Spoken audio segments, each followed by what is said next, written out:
blood to free the what is he? Titan.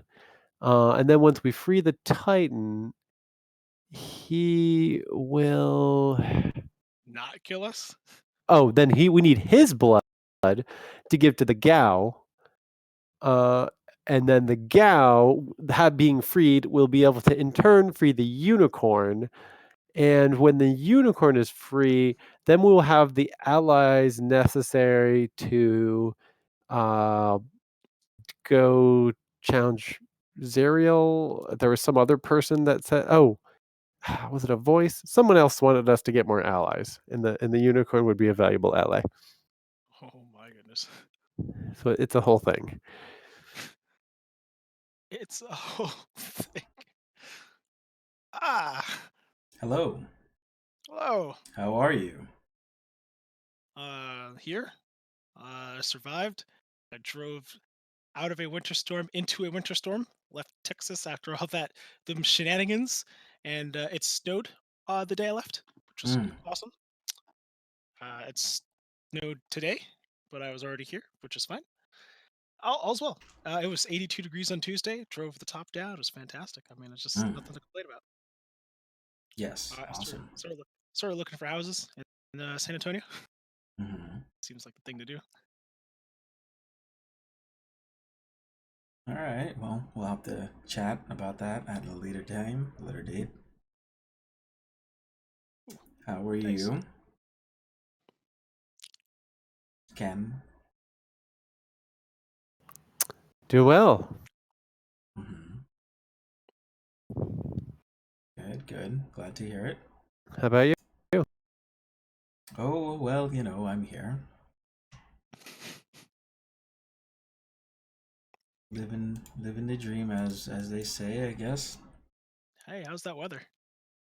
I don't see much of it, honestly. I'm an indoor cat, Ah, so yeah. Oh, there's my head. fantastic. Cool. So yeah, there's all kinds of craziness going on around these parts at this point. I guess they filled you in. We have Dusk, Kazakin, and Ken. Lucius is currently muted and deafened, so he cannot hear what we're saying right now. Yeah, that's good. It's cool. There we go.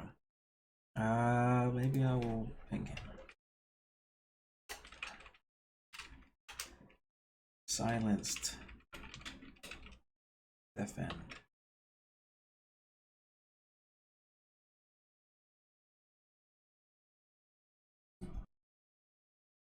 The time has come. Yep. All right, you exist. Great. Cool. So I guess I should probably do a little bit of reading. I don't know if you recall where you last left off.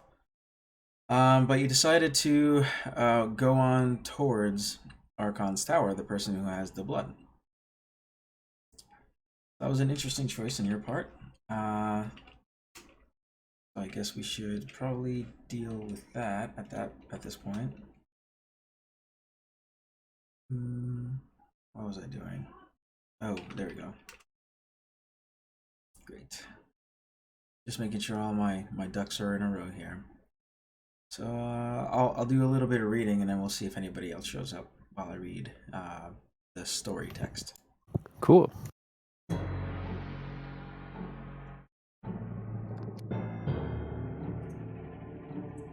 A dark tower looms on the horizon, its black spire rising hundreds of feet, its ramparts bristling with charred skulls mounted on iron spikes. The tower's apex splits into 5 narrower spires that jab at the sky like clawed fingers. Circling above the tower's peak is a great white dragon, stained with ash and soot. As you get closer to the tower, you notice figures shuffling atop its ramparts. undead guards in various states of decay.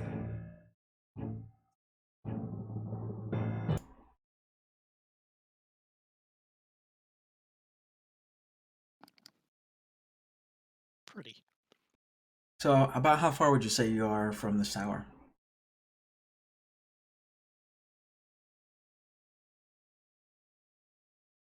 That's a great question. I mean, we're intending to approach to like parlay, right? So, Okay, cool. you know, If we're you- we're if you intending intend- to go all the way until something gives us pause. Yeah, got it. Cool. So you drive up. I guess Lucius is probably still driving. Yes. The orb of dragonkind. Did anybody attune to it? There are 3 of you here now, so if one of you wanted to attune to it, now would be the time. I am out of attunements.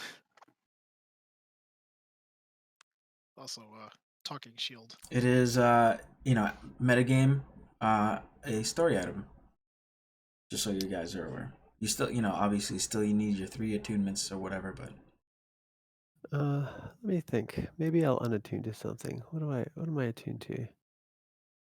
one of the reasons I have you decide what magic items you're going to be playing with before you play the game is for that reason. Yeah. I think I'll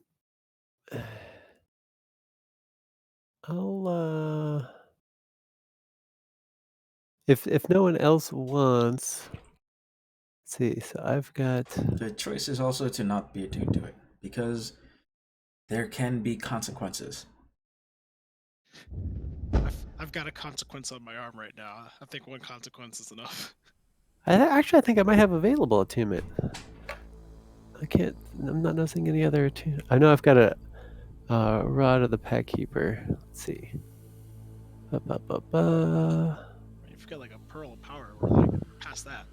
Oh, I've got a Ring of Jumping. That's attunement, I think. And a Ring of Spell Storing. So those are my 3. Did you say I was some type of problem? Wait, is this the ring or is this Mike? I don't know which voice I'm hearing in my head. Did you say I'm some type of problem? Don't you get it? Every item in here talks. Oh my god. We got the talking shield. We There's got a the talking item? map. Why not a talking ring? Oh, fair enough. What talking item? What are you talking about? Is it... All right. Oh, you must be talking about the map. Kazukin will unattune to his Rod of the Pack Keeper to attune to the Orb of Dragonkind, because that's Sure, and you guys are fully rested. On your drive here, you spent the whole day, getting here or whatever. Just want to make I sure do that... need for your rest, your rolls. Let's see, did we do that before we ended? Oh yeah, we did. Lucius failed. As did Chiron. Alright, yeah, so we already took care of that. You don't have to worry about that, Dusk. Lucky you. Oh, cool. Yay. Ken, if I were... Jeez, Ken. Hey, Ken. Oh, Yes. How are you which Ken am I talking to? Oh my god. We'll try Lucius and Kazukin. Kazukin, if I were you, I would recommend holding on to your pack keeper. If you need jumping, I can provide you a flight. Well, I kind of like using the Ring of Jumping because it's a sorcerer spell, so I can make chaos happen with it. I also do have a polymorph now, so I can turn you into something that flies. T-Rex, let's go. Oh, you said something that flies. Never mind. Pterodactyl. Oh come on, that T-Rex jumping with the elephant in its mouth, that was just pure gold. Good times. He waves the hand of evil, yet his goal remains just beyond his fingertips. This map,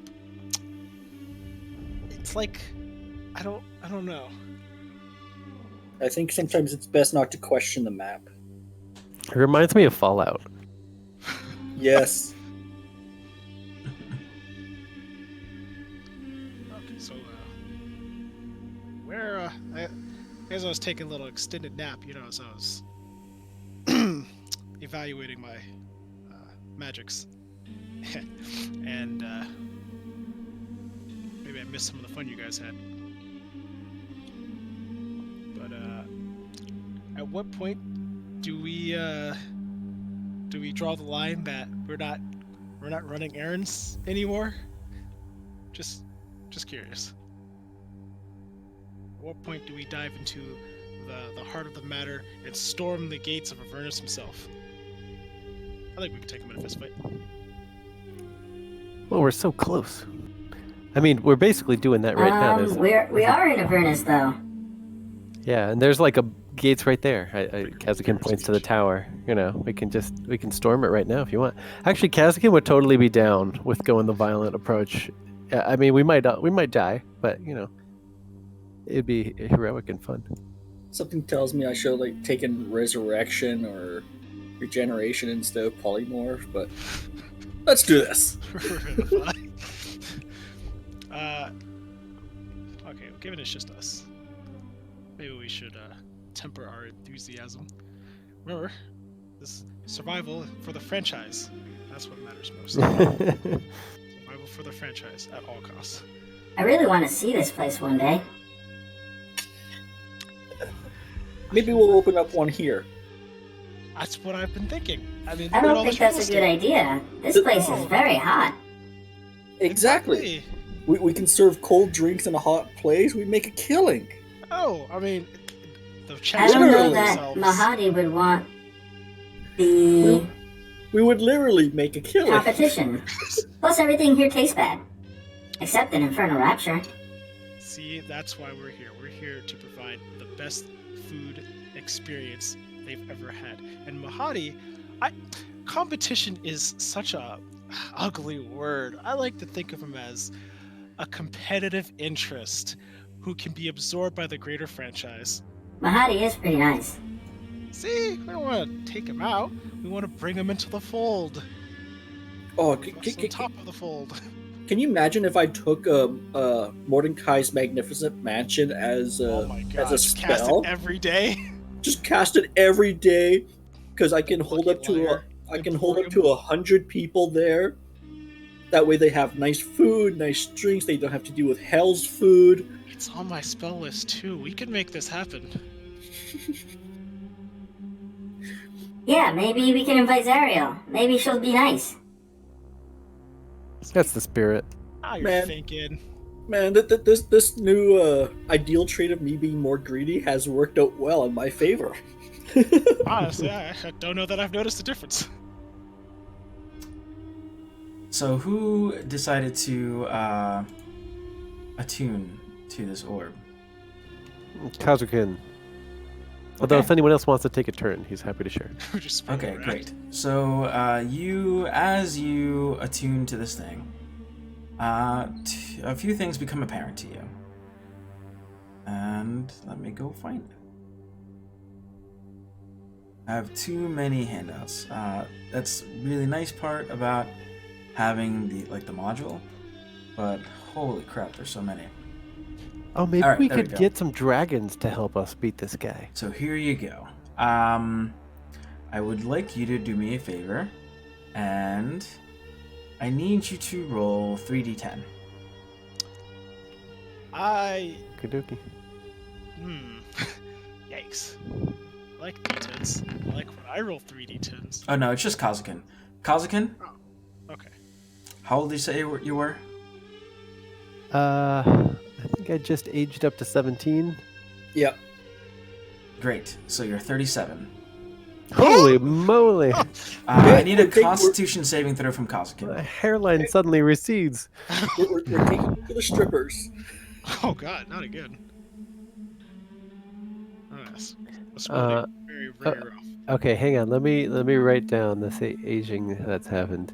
Suddenly, as he attunes to this thing, the rest of you, you're in this vehicle or whatever, you notice that he stinks like he emits a sour stench.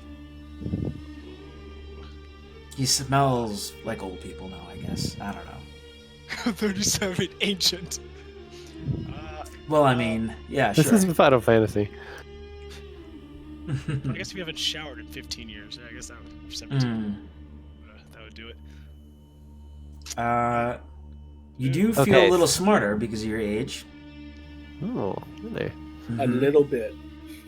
And let's see. Let me go do something while you do your Constitution saving throw that I asked for. Okay, Constitution save. Yes, I will look for a thing. And you said that the age is... You aged 20 years 20. in a heartbeat. I don't know what I'm saving against, but I'm going to use Tides of Chaos because it seems bad.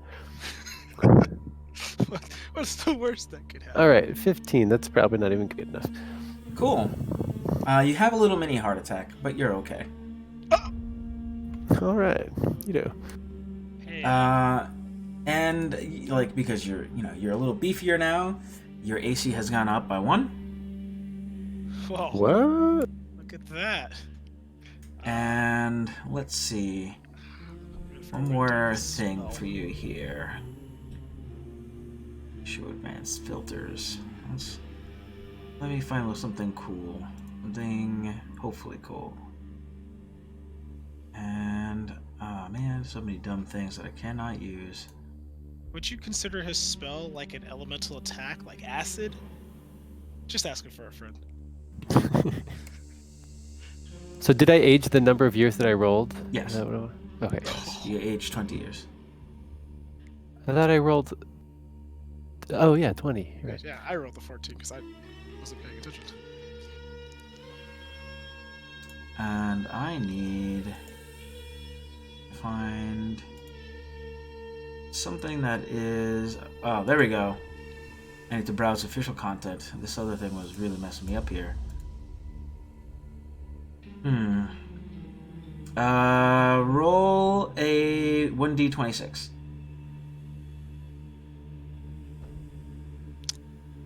Wait, 1d. For just Kazakin. That would This be will a help me strangely determine- shaped... Yeah, this will help me determine what Hey, it what worked. letter.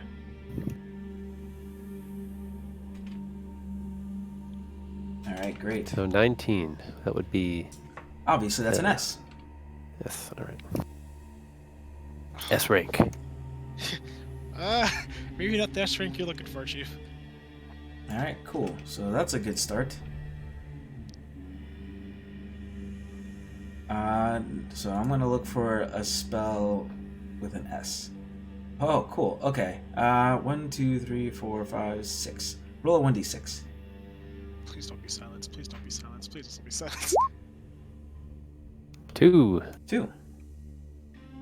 Okay. So you can cast a cantrip. The second one on the spell list. You can cast Shillelagh.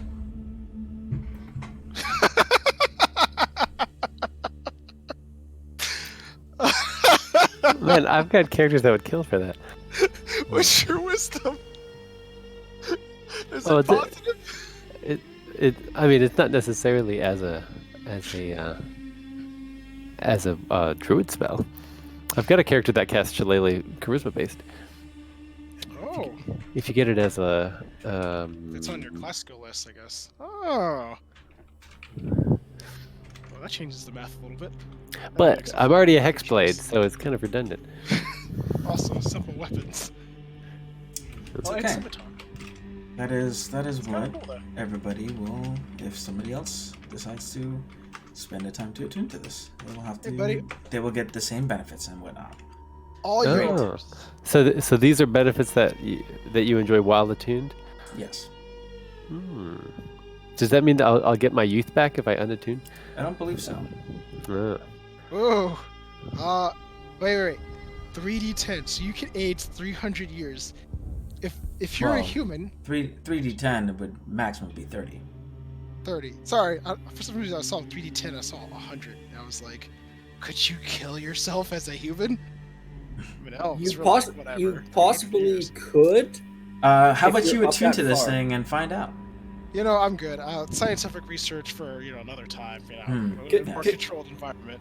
So Well, the only way that you could was because a 3d10 that would give you 30 years. So you would have to be at least around 60 to 70 years old for you to die of old age just from attuning to this. Oh my god. Well, I Alright. mean, there's So- since this is 5th edition, it's kind of like, oh, you're just really old, and that's how you roleplay your stuff if you really feel like it, or if you don't, you can be Yeah. that old guy who seems young for some dumb reason. All right, well, there's that. Good times. so while attuned, did you say my intelligence is 1 higher as well? No, you got an AC +1. Oh, okay. And you're by smarter, you learned a cantrip for now. Oh, okay. So while attuned, And AC you also is up stink. 1. You have a sour stench that is noticeable from up to 10 feet away. Yeah, we're gonna need you to clean it off. Do you need some water? I can get you as much water as you want. Don't have any soap though. Oh, jeez, come on. Oh. Okay. Okay, so 10 feet away. That's not far enough. That seems good. Do I have anything that can help with that? This called a hammer. artifact magic is more powerful than you. Sorry. It's called a hammer. You like anything you do will just add to this thing. Do I have anything to add to that? I mean, depends. We could put Time it in is a money, bag of friend, and holding. you're a greedy guy, aren't you? So I mean, it's up to you. So, do we have a I'm bag just of thinking holding? that if I had a spell, if I had a spell to conjure potpourri, just put that on him and then have him smell like rotting garbage and fresh flowers. I'll try to use prestidigitation. I think you can make smells.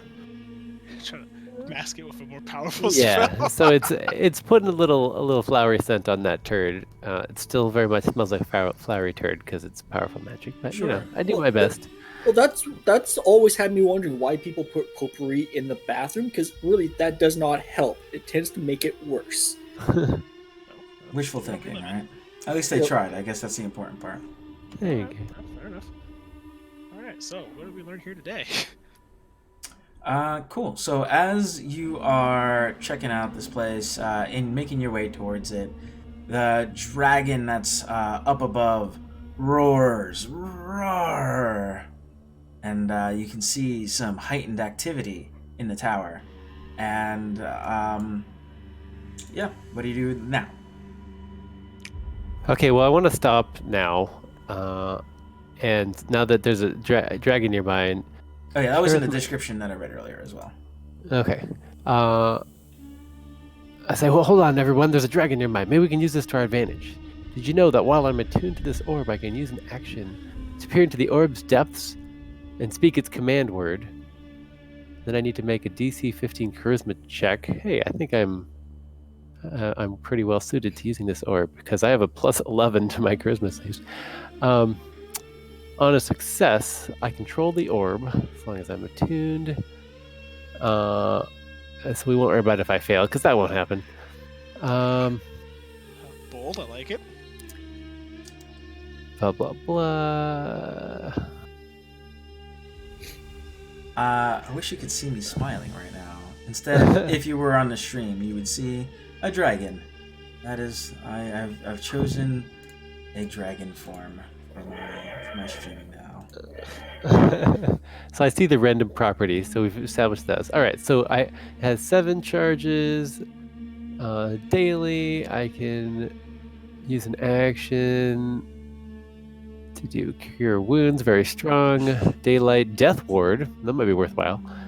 Or scrying, or I can cast detect magic without using any charges. All right, here's the stuff. Call dragons. While I control the orb, I can use an action to cause the artifact to issue a telepathic call that extends in all directions for 40 miles. Evil dragons. What color is the dragon? It's a white dragon. Okay, evil dragons in range feel compelled to come to the orb as soon as possible by the most direct route. Dragon deities such as Tiamat are unaffected. So You could stop reading now if you'd like, and that'd be fine. That's good. That's good. Please allow me. Dragons drawn to the orb might be hostile toward you for compelling them against their will. Once you've used the property, it can't be used again for 1 hour. Huh. That hardly seems helpful. I'm gonna pass. I mean, it's your choice, but I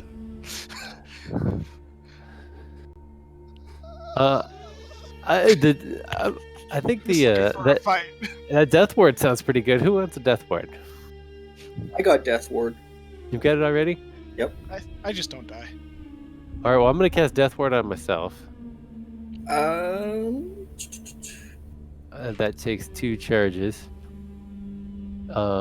Anyone else? Adriesta looks at you and says, "Oh my, that's quite a powerful weapon or thing you have there. I'll take a death ward." Wait, who says that? Adriesta? Oh yeah, we should protect her. We'll make our protection quest go more easily. All right, Yeah, so and I'm gonna cast one on Lulu. All right, yeah, Lulu will take it. cool. Oh, It'll wait a cast second. Do you warn her that you're going to try to cast this on her first? Yes, I warn her first so she doesn't block the spell. Great, yeah, okay, so she holds her breath. I remember you can also go in near her and then you can cast it on her. It only blocks outside magic. That's true. As I recall. It's a touch anyway, right? The death ward, so. Yeah. Yes. Great. Death ward. Then I'll cast Detect Magic constantly. Ooh, wait. Maybe that's a sorcerer spell. Maybe I better not. Actually, is Death Ward a sorcerer spell? It is not. Okay, good. Actually, let me double check before I say that. But I don't think so. It seems pretty cleric-y. Well, it's bard, cleric, and let me see here. Where is it? Death Ward. Not wizard. Don't care.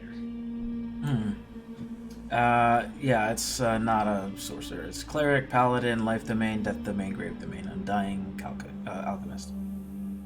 Yeah, irrelevant. Shoo.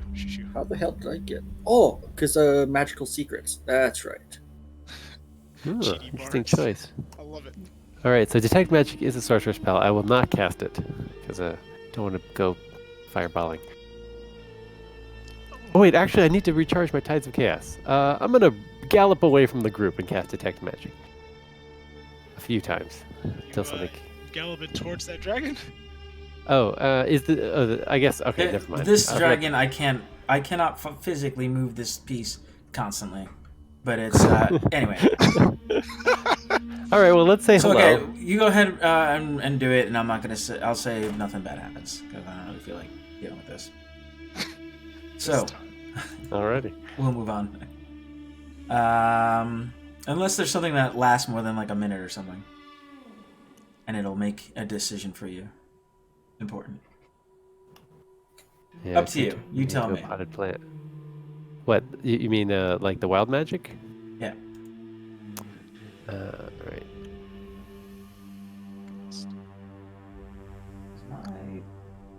Yeah, I'll try it if the dragon looks patient. So. Yeah. Well, stuff is happening while you're doing this. All right. What's happening here? 83. Oh crap. Oh no. So. So like I what said, happened was... remember I wanted to this is why I wanted to ride out. Okay, you did say it. It's fine. Go ahead. Tell me what's going on. Okay, so each creature within 30 feet takes 1d10 necrotic damage. Okay. So just you. Well, it would be the horse. I did write it on the horse. That's true. And then I regain the hit points equal to the sum of the necrotic damage. Well, that Too seems real good bad for you're you. already at full health. Okay. So how much damage did your horse Still, take? we're all rested. Has a maximum of 19 HP. Yeah. So it took 6 damage. Great. Your horse is grumpy, but it's used to your garbage. Cool. True. You ride back. Everything is copacetic. have this thing that might be useful. Sure. Nope, that's not right. Oh.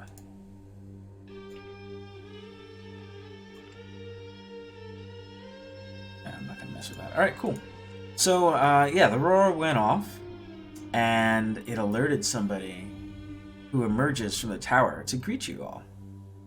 They have a shell that is carved in several runes, and they are joined by 4 not nice looking people. Let me go see if I can find, because I don't have like a battle map for this, so I don't think I am gonna bother with that part because I don't have one. There you go. That's what he looks like. He's cool. He's a good guy. Cool. It looks like a death cleric He doesn't turtle. look like a ninja. So there is that, and he comes out, and he comes out with this. As soon as I pull it out, comes out with 4 of those. Okay. I guess I'll put here.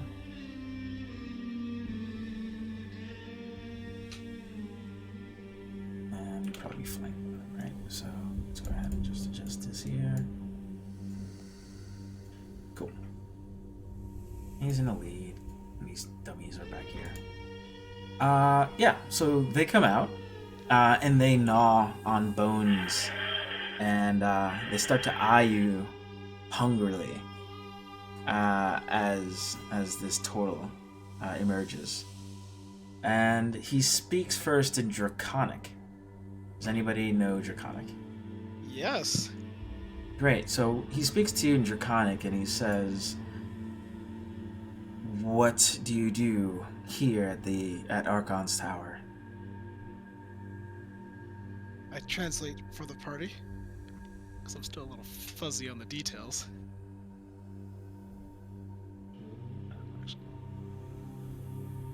Because we're here. And this is a very high tower. Oh, so I did. I guess before doing casting those whatchamacalls, death wards, I do need to make that charisma save. So I'll go ahead and do Yeah, that. sure. What's the worst that could happen? Don't say that. Oh God. Okay. Well, cool. That's red. Oh, that's not good. That's Let me red go number. pull up the That failure was so of this. cocky. Cool, Is cool. there anything I can do about It wasn't my It's fault. fine. I was just put that out there.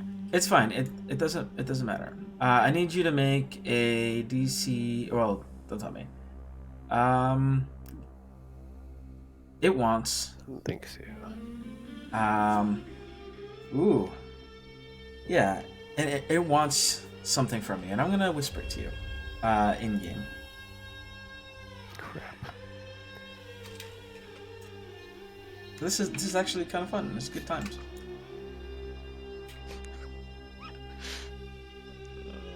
I just needed a 3, 4. What's done is done. What is dead may never die.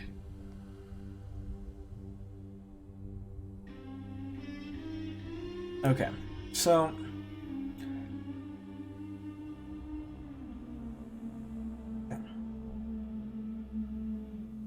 I need a wisdom save from you.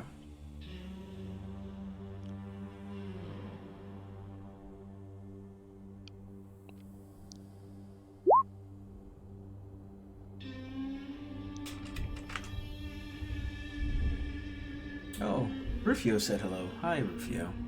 Thank you for hanging out for 2 seconds. Appreciate that.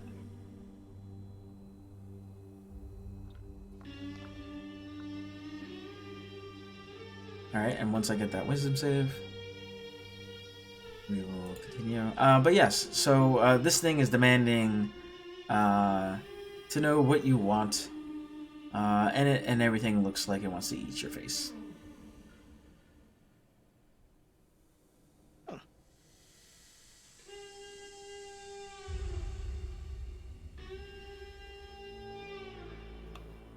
Is anyone talking? I'm not hearing anything. Nobody has spoken yet.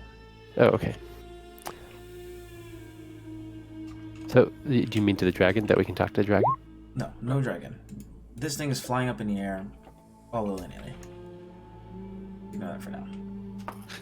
Cool. This fellow here is asking Yes. about this. And then I translated for the party so that everyone was on the same page. What did he say? Sorry, I think my volume was messed up. I didn't hear. He wants to know what you want.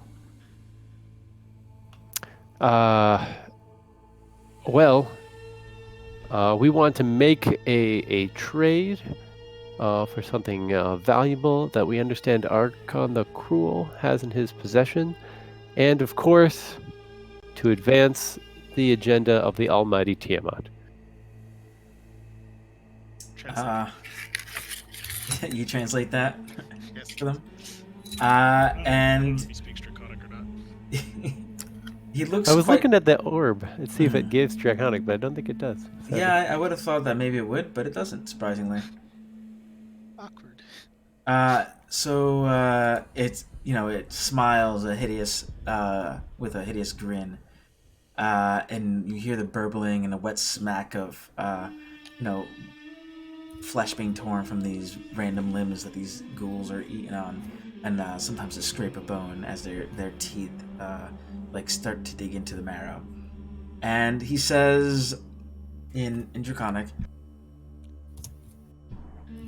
Actually, let me see if I have to do that in Draconic, because he might understand. So then he'll speak in Common, and he'll say, "Welcome, brother. Hail Tiamat. You want to make a trade? You said." Yes. We need to accomplish various quests that are very important to us. I'm And of imagining course, you guys are not in this thing here, right? You're advancing. Sure. Yes. Yes. And this one's floating around. Wait, hang on. 5, 10. Okay, I'm good. Hmm. Let's sneak. And it says, yes, I know exactly.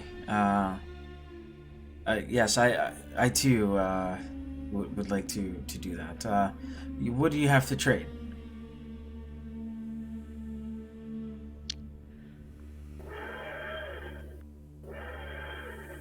The TARDIS, apparently. This is how we open up our bar. This is how we use the transportation. The first step. So,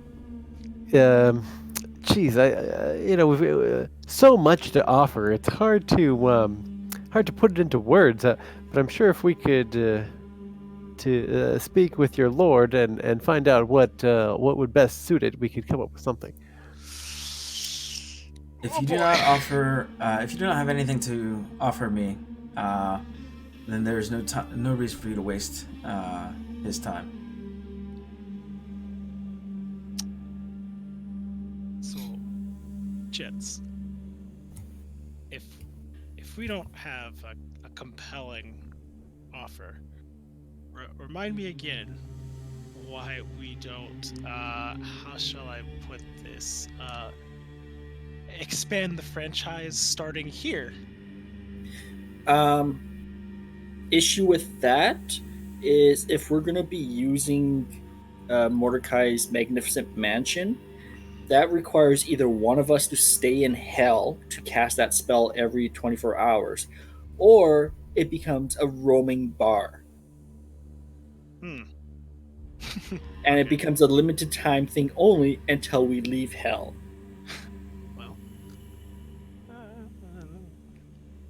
I've got downtime days. Use your downtime days to come back every 24 hours to cast a spell. Oh my god, nightmare that would be. Okay, so do we? That'd be on brand. amongst us? Yeah, you're right. Would be. So I mean, I've got a bottle of alchemist fire. I've got talking shield, but I'm not really sure this is the right party, and I don't think this helps either of us. Well, we've talked to a number of Talking other. shield. Tell me more. Oh God. I wasn't speaking Draconic, damn it. Oh no! He knows common.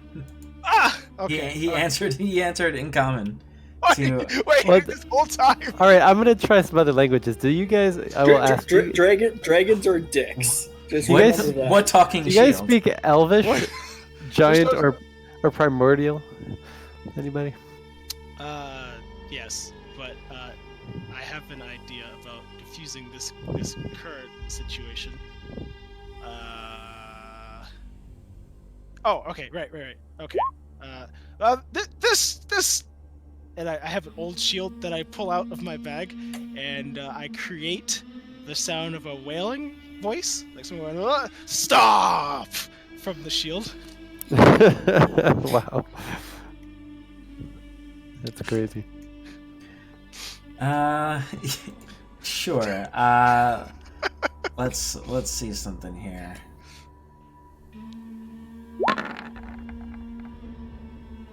Oh, okay. Well, he surprisingly is able to easily able to understand what's going on with this cantrip of yours, and he says, "What type of foolishness is this, brother? Do you travel with jesters? Don't let them waste our time. Tiamat demands that we work towards releasing her. Oh, what can we do to help with that?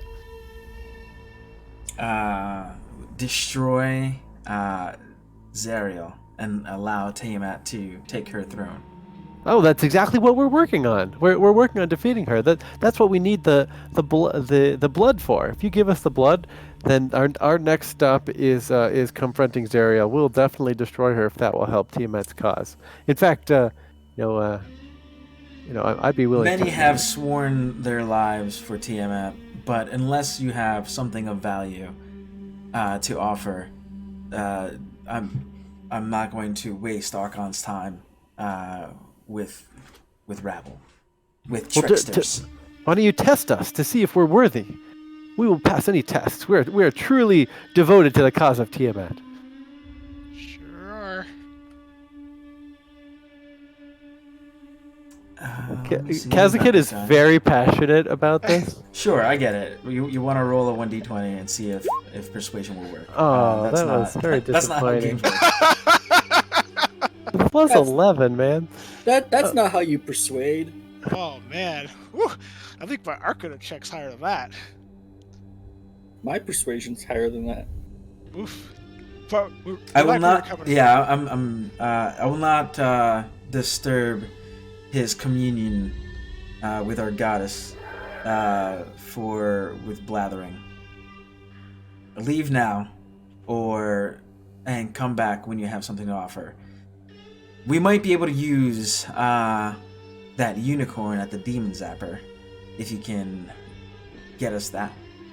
Everyone wants a unicorn. We can't get it without the blood. Don't you get it? This is the core plot thread that unlocks everything else. Look, do you know who you're talking to? You're talking to the bearer of the Org of Dragonkind, okay? I am higher up in the Tiamat hierarchy than you. You have an orb of dragonkind. And I brandish it. Yes. That might be able to. No, it's not yours. Yeah, No, it's that mine. might interest Archon. Yeah, Yeah. and it's at that point that as soon as Kazakon goes off on that, Lucius just kind of like backs away of, whoa, no, just back to the vehicle and.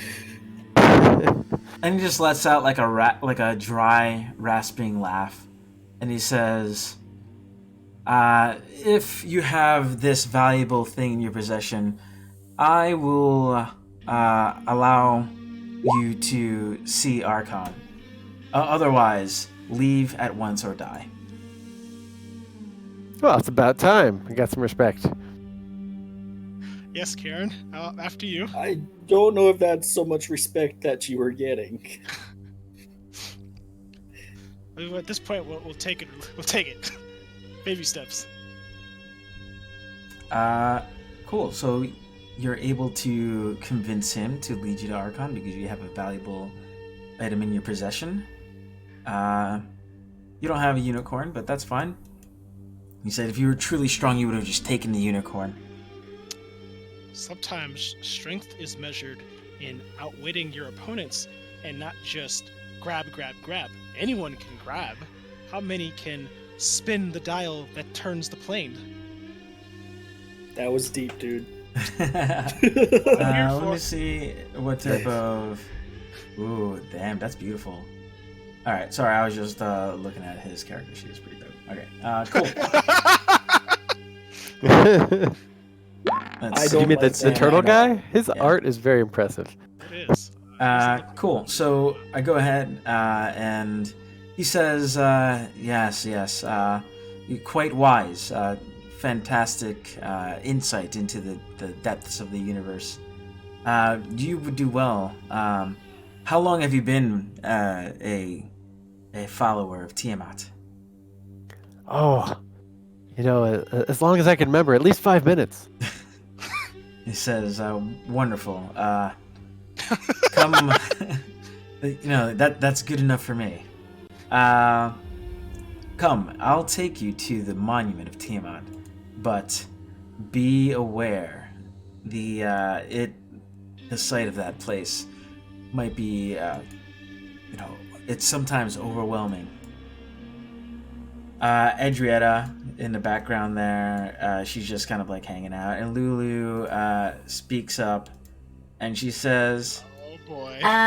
Tiamat? Isn't Tiamat that evil dragon person that... Fantastic dragon that's going to help us in our quest of solving the problems at hand. Oh, Tiamat. okay. Yes. Yeah, I mean, the She enemy winks. of my enemy Wink. is She said wink. she says it loud, little sparkles nudge, happen. nudge, say no more. Know what I mean? Know what I mean? All right, cool.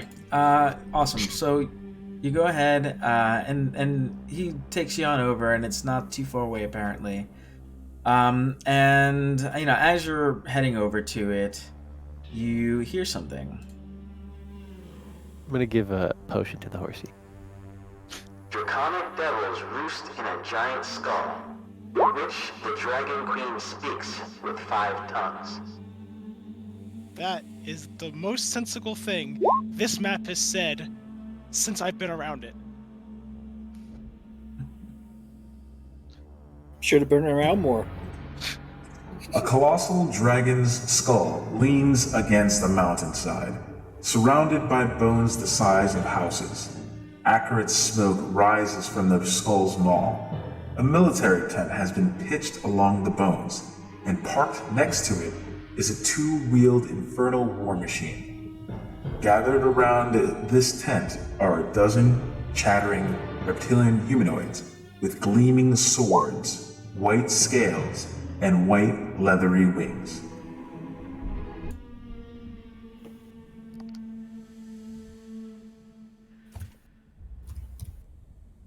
So let's see if I have any art for that. Hello. Orst is here. He is asking you what he missed. I didn't want to interrupt. Mostly nonsense.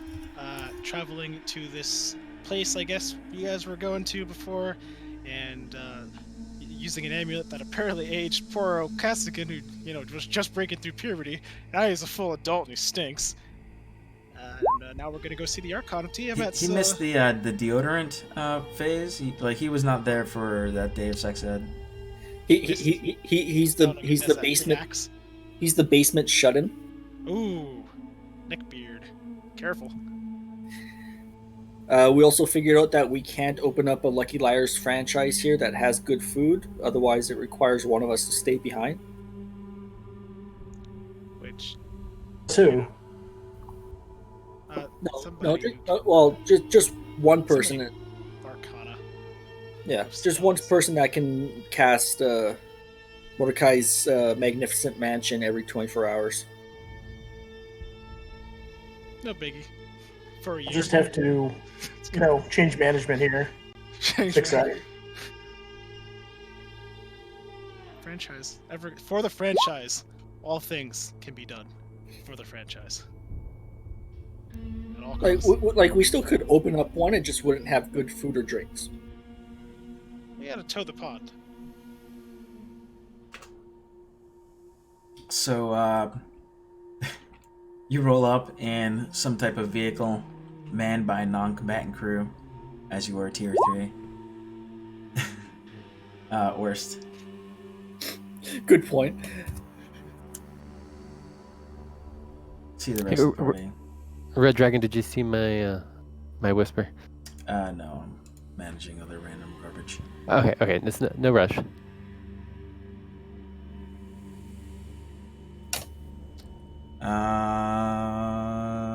What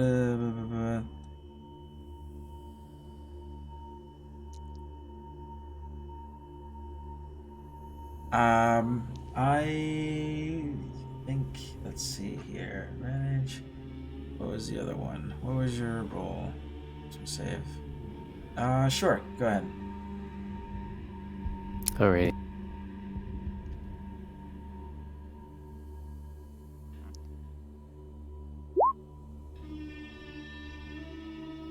Let's see. And that is, let me just double check here. It is a charisma check, not a save. Oh, is it? Yes. Oh. So, what would your, with your 11, what would that be? Oh, I guess I wouldn't have advantage then. I thought it was Okay, yeah. Huh, Yeah, weird. it's a charisma check. Right you were. But the other thing is a save. I still need your whiz save. Oh, wisdom save? Mm-hmm. Okay.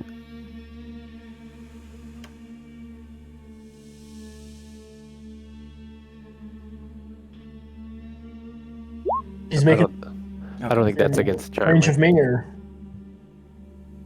This is prior to you coming by. sounds good.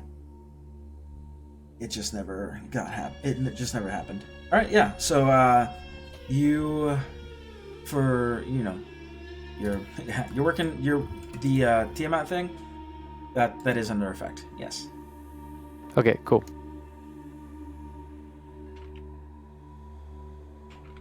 So I think maybe this might be one you have advantage against.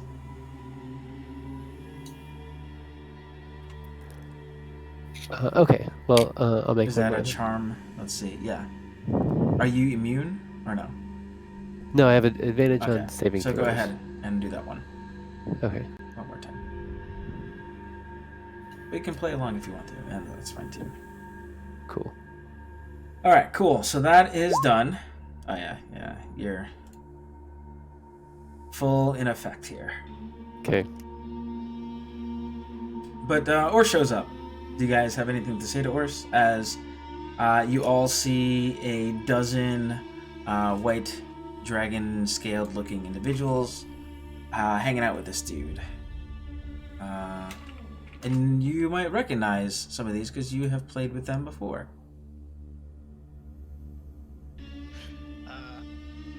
Maybe not this one. Hold on. You see a bunch of these. A dozen of them. Oh, yeah, okay. Kind of just whisper the Ors.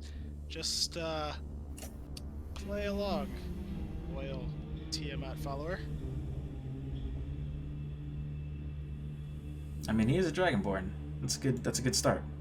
It's the goodest start. That's right, I said it. 6, 7, 8, 9. What my holy symbol of A whole bunch of these guys. You might want to put your holy symbol away. just.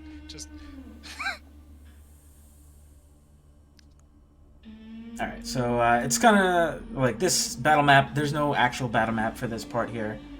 I'm just kind of giving you an idea of what this sort of looks like. But yeah, so you see, as you approach the encampment, you see 12 of these white Abishai hanging out. Yep. And he says Archon is this way. He will be able to make the trade. And Kroll, like, he makes a gesture, whatever, to these Abishai. And, you know, they kind of, like, nod or whatever. They give him the nod and say that you're permitted to approach the camp. Neato. Alright, well, that's the first step down. So do we need to move our tokens, or is this all pretty representative? No, I mean, there's no actual map for this, so... Okay. Yeah, cool. I imagine it's because they don't expect battle will happen, but if we have to change things up, then we will. Although, out of character, out of game, I will tell you it will probably be a poor choice for you. Mostly because you already asked. Via Yeah. God. Okay. All right, so The he gods speaks don't up. have faith in us. I mean, you wanted a fair answer, and that is as fair answer as you're gonna get. I'll tell you that. Cool. I assure you, they were not lying. And so, he says, well, like, what do you want? Kroll, you should be at the tower defending it. And he says, these brothers of Tiamat, they want to help forward the cause. And then Archon will say, well, explain yourself. I wield a great and holy power in the name of Tiamat. And, also we got to use it to accomplish some really important quests. We got some friends we're going to help out, and at the end of it, I think Tiamat's going to be real pleased. We're gonna take on Zerial. All right. Well, what do you want? All you gotta do is loan us that vial of Tiamat blood, holy and righteous though it is, so that we can complete this chain of events that will end in the final domino smashing down on Zerial. Yes. I will do that. And I see you brought me a sacrifice. Excellent. And he points to Lulu and he says, give her to me. No, Lulu's part of the plan.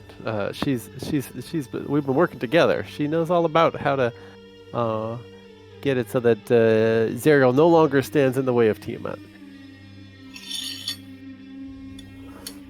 I need you to do something for me then. I need you to bring me back someone else just as good.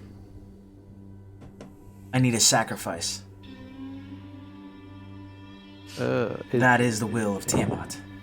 Oh, so that are you sure is that the only way to advance Tiamat's agenda? That seems kind of grisly.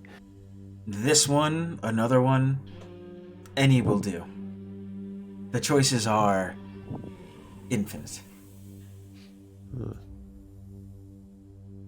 I need to make a sacrifice of a good aligned creature. Well, then I guess take me, I suppose.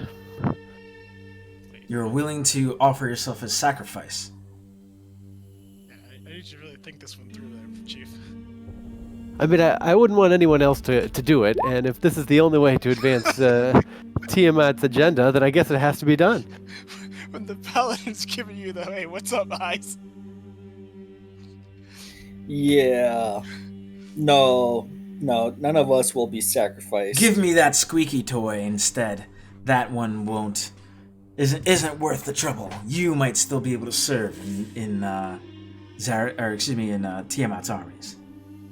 No. Squeaky toy is essential for the operation to take down Zerial. She is a trusted agent. I demand that you sacrifice me. It's a No. What? Wait a second. Not gonna happen. You guys might notice that Kazakin. Well, anyway. He seems genuinely Yeah, like we he's got it. genuine about this. We got it. Like, So be it. Come with me. okay.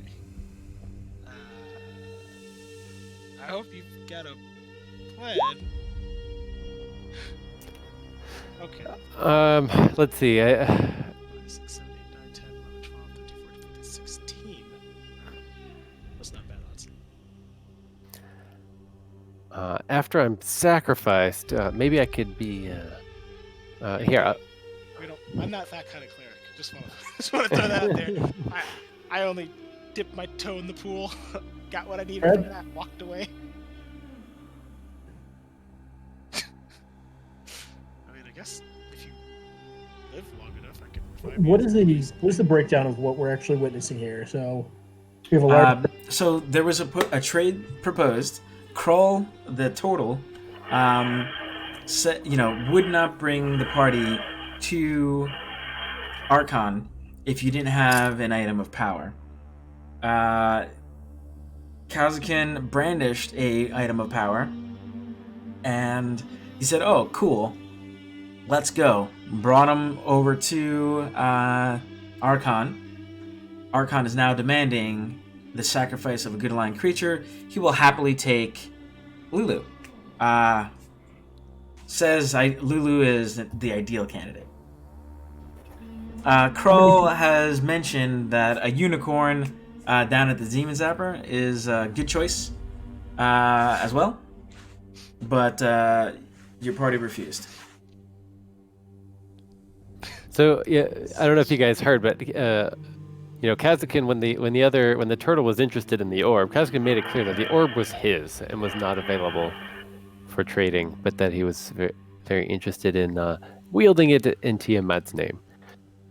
Yeah, and we also, I don't think we have anything else of value. Would 3 spell books from very, very powerful spellcasters be of any interest to you rather than sacrificing this able-bodied warrior? Do you think that I need more spells? And he has his hand and he clutches it, and it looks very different from his other hand. He says, "I don't need spells. What I need are sacrifices."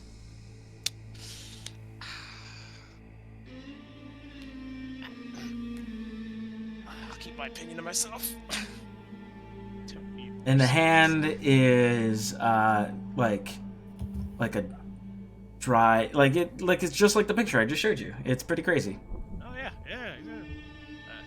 He's also a little crazy. I think he doesn't need more.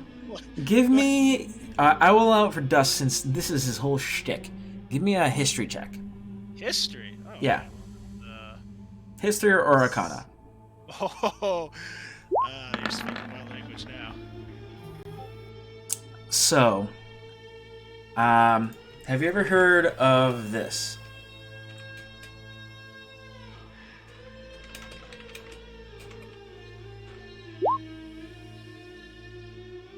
Oh, hell. So, he's asking for a sacrifice. Oh, God. And he's got basically an army here with him. What do you do? What were the specific qualities of this sacrifice you're looking for? Just so I'm A good 100% aligned creature, he specifies. Okay, we're in hell. That could be tricky. Can't sacrifice this guy. I know he's got a noble, but need help. Can't sacrifice the. We need a moment to converse amongst ourselves in order to find the optimal strategy to meet Tiamat's goals and your needs. Can we just get a moment? Just a moment. Kazakin is going to talk to Captain Bravo and say, I leave everything to you, Captain Bravo. You're the only one I can trust. You're the most brave soul I've ever met. And he puts some things, like looking around very worriedly, and puts some things in the shadow in the saddlebag. And then he's gonna. All right, I go to my fate now. Hey, hold up. I know you're all super prepared, but let's bring this in for a second. Let's focus our zeal. Let's focus our zeal. Okay. Right. Are we seeing where we are right now? We're There's no actual map right now. Yeah. This so is I just why I'm threw trying to get- things on here so you can kind of get an idea of what's up. So we're just Like gonna that- step that was my away thing, out of your so- shot for a little bit. You know. and let's- where? So this is something more public. So we're outside. So we have the full extent of the army, correct? Let's see. So you have. I'll reread this whole thing. A colossal dragon's head or skull leans against a mountainside, surrounded by the bones the size of houses. Acrid smoke rises from the skull's maw.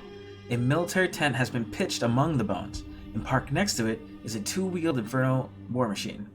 Gathered around this tent are a dozen chattering reptilian humanoids with gleaming swords, white scales, and white leathery wings. Out of that little tent came these guys, came this fellow here, and now he's talking to you. And plus, there's that boss spellcasting turtle with his undead servants. Yeah, he escorted you here. There's basically like two bosses. It's like at least 3 encounters worth of enemies. No, probably 4 if you include the dragon. Yeah, Chiron asked what he asked if it would be better to if the best way to get the blood is to make a deal, and the answer was yes. Would it be possible to win? Also yes, but possible and probable are 2 very different things. If you're a god, yeah, everything is possible. If you win initiative, there's a chance. That's why it was a maybe. Yeah, the turtle is here, 4 ghouls are here, 12 white Abishai are here. I don't know if the other bodyguard was there. What other bodyguard? Just since I know the encounter, there's Yes, but No spoilers. I mean, but that's only because you know the encounter. There is more than meets the eye. Everything is here.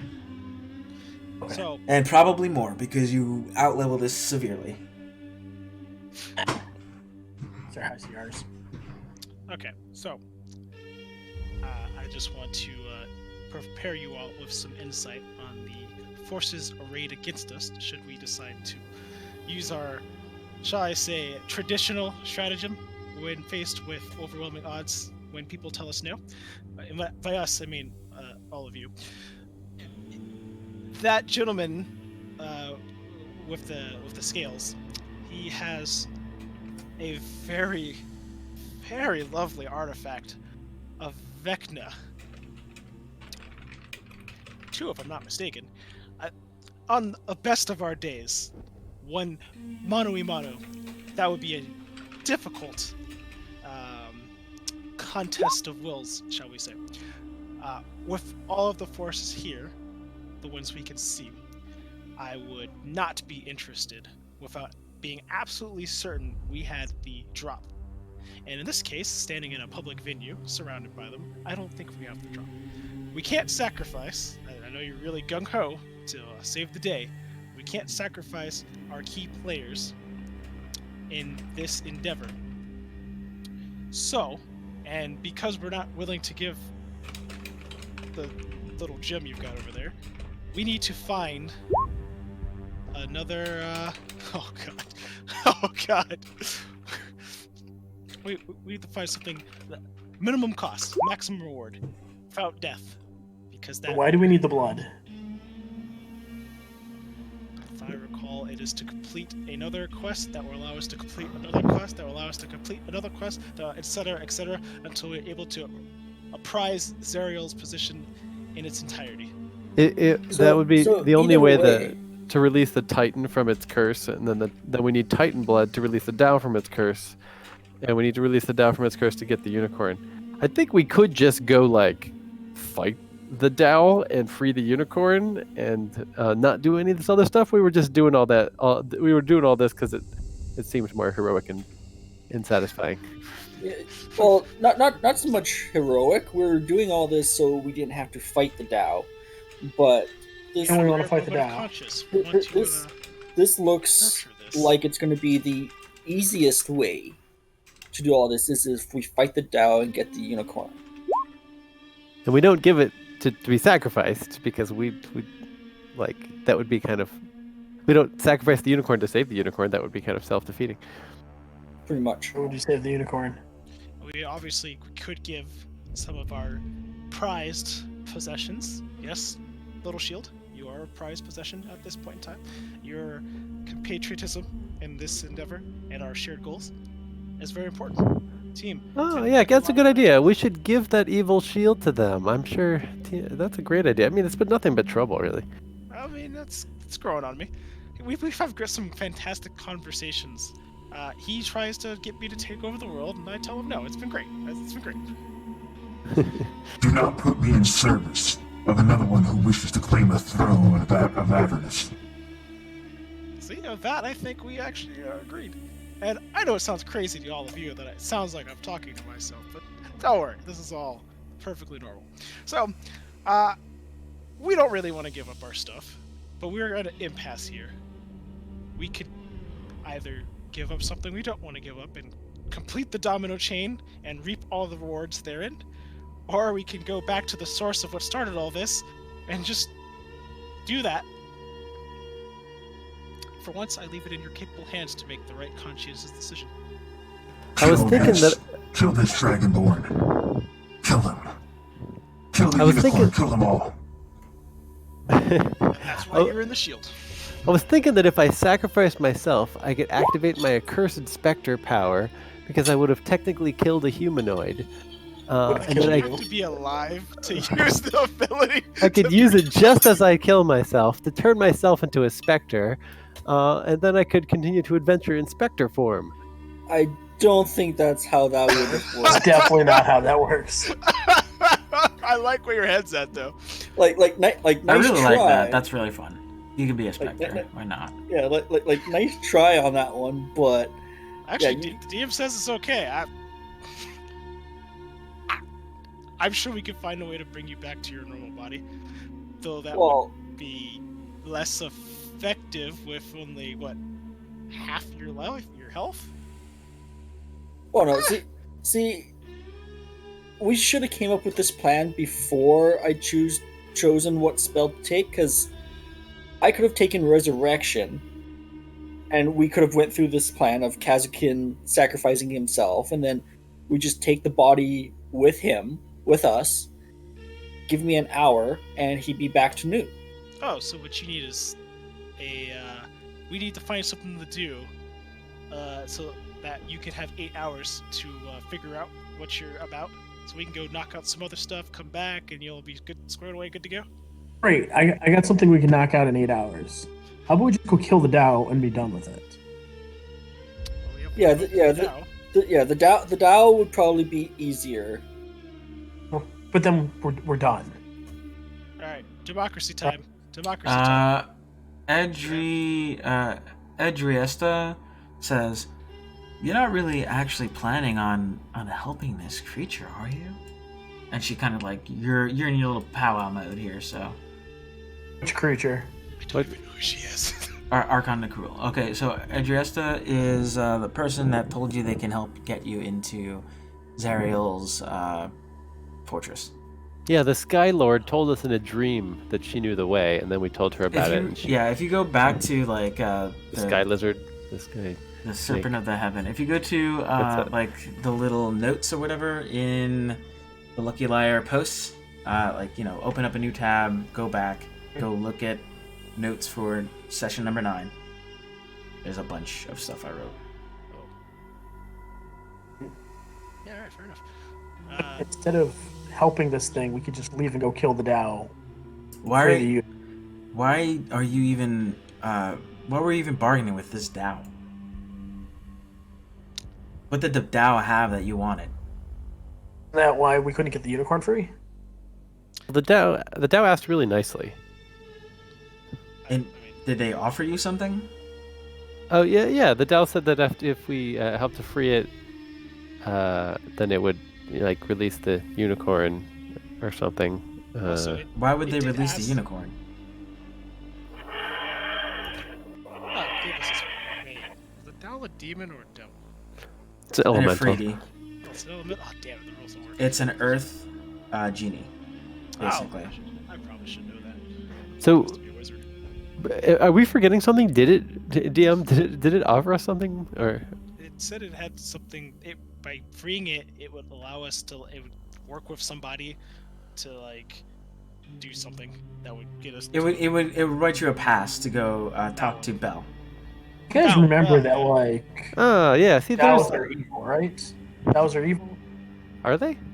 I Just think evil. Well, I figured they're out just that evil. there was evil. Oh, they're not lawful. I don't think they're even lawful. So, Okay. no, I think they're just evil. The, Well, the, o- the he only sounded- reason the only reason sounded why we nice. didn't the only reason why we didn't fight the Dao last time was because we didn't have the people. Ah, I think it was just the two of us. No, Oh. we had beat it. It surrendered. It was super easy. Wasn't and that even was a- just before. That was the session after us. It We're kicking reveals its butt. That was the that session, Belle yes. would gladly help you in overthrowing Zariel. And it would give you like a little pass to get to her. Or to Belle. Which seemed, and also an opportunity. If you're asking me as a DM. And also as an opportunity to free a creature that has been shackled and given an opportunity to become a better person. Isn't that what we're here for? Exactly. Right, Lulu? We were here to, like, bring Isn't back. that exactly what we're here for? Well, I'm here for killing and bringing back a city. Yeah, we're here to set right what once went wrong Just and help kill them people. all. Just And- kill and all- everybody. And also like to help Tiamat's agenda, of course. Why does he Sorry, keep talking about Tiamat? What is going on here? Who is this Tiamat? Oh, yeah, the dragon lady, the mean one. We're the worst triple agents ever. So, like, I just, like, pull out, like, my little notepad. It's like, kills Ariel, kill Hallister. Just Pretty Black much. Book. It's got a hit list. And those are the only two names. Okay. In an effort to not look any more suspicious to our hosts, okay, all right, let's just do this democratically. We are a democratic society, except I'm always right. So it's who's voting for going back to the Dowel and just easy moding this, I suppose. I'm not sure what better ways to put this. Can I get an eye? So you're okay. It's kind of a chain, right? So you had the Tao that said that it would be able to. It knew how to.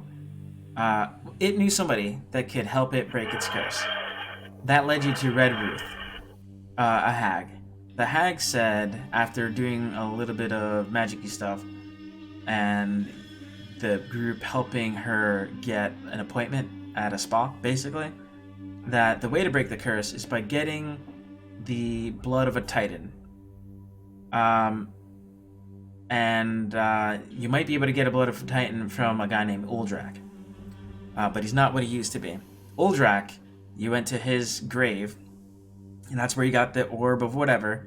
He is the one that he was a spine devil when you met him, but he kept talking in giant, so he's cursed, and he's stuck as a spine devil.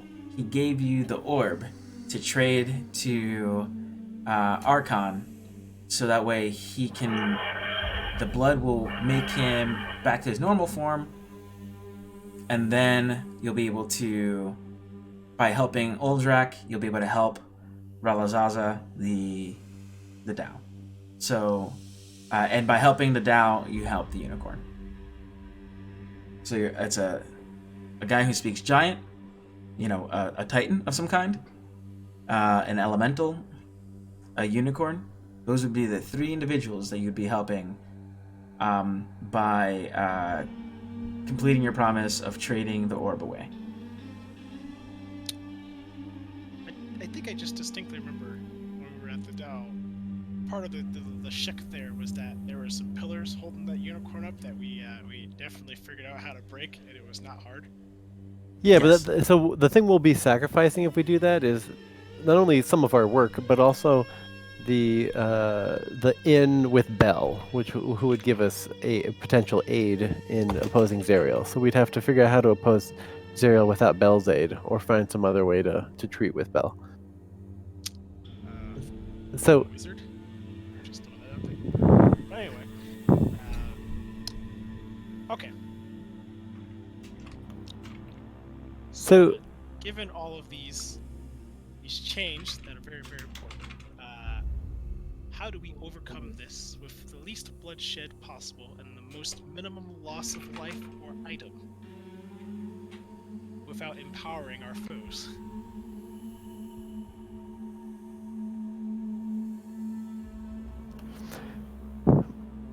um, The enemy of my enemy is my friend?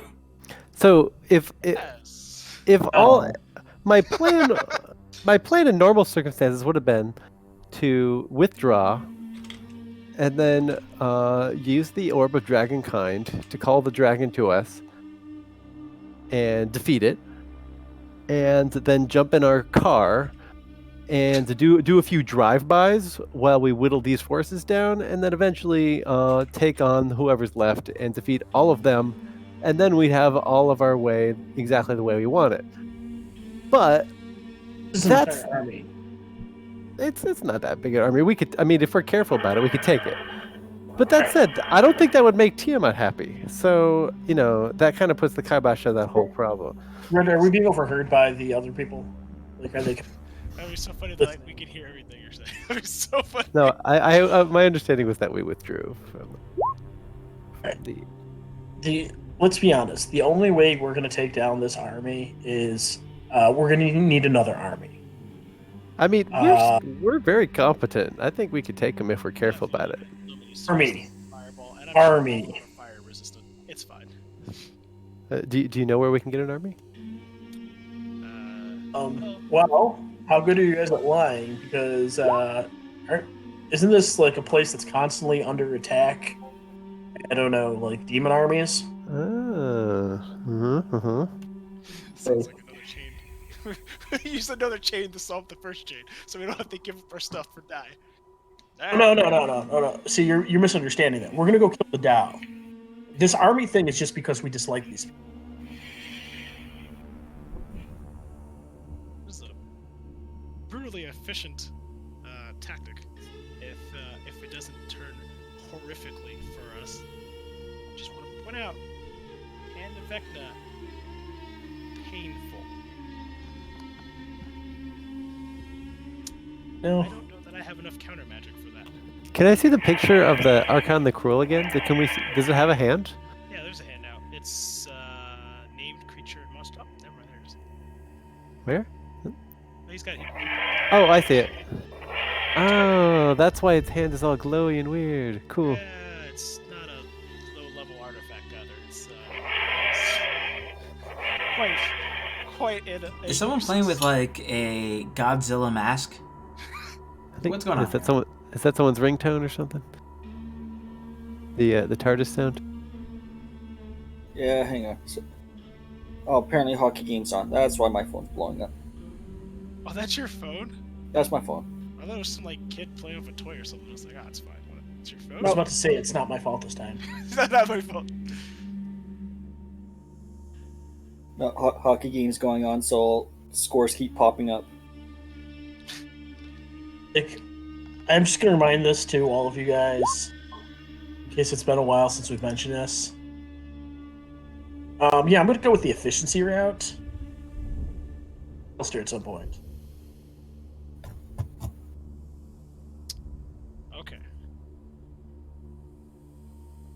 Okay, so we have follow the chain or not follow the chain. I mean, that's pretty much how this breaks down. For follow the chain. Oh, wait, how many people do we have in the party right now? I'll make sure we have an odd number. Alright, so while you guys decide this, I'm gonna go get a soda. Sure. Okay, so there's 3 of us, so that should be, or 4 of us, so I won't vote. Solved. Okay.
So my problem is All right. all right. It's going to end up this way, where we're not going to be able to please both Bell and Tiamat. We're going to have to fight one or the other. So if we go and free the unicorn and fight the Tao, then we can sacrifice the unicorn to Tiamat and get Tiamat's favor against Zerial.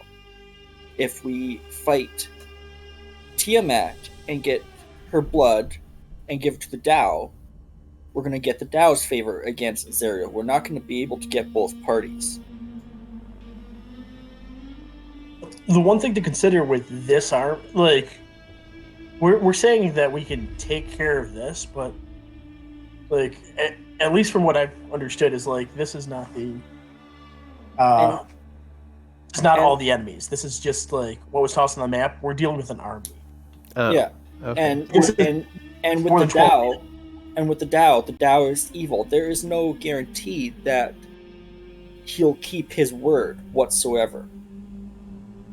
Every once in a while, as you guys Doesn't have shoot been with. doing your chat or whatever, you see out of the mouth of the giant skull, more Abishai come in. Some go back inside. Some go out.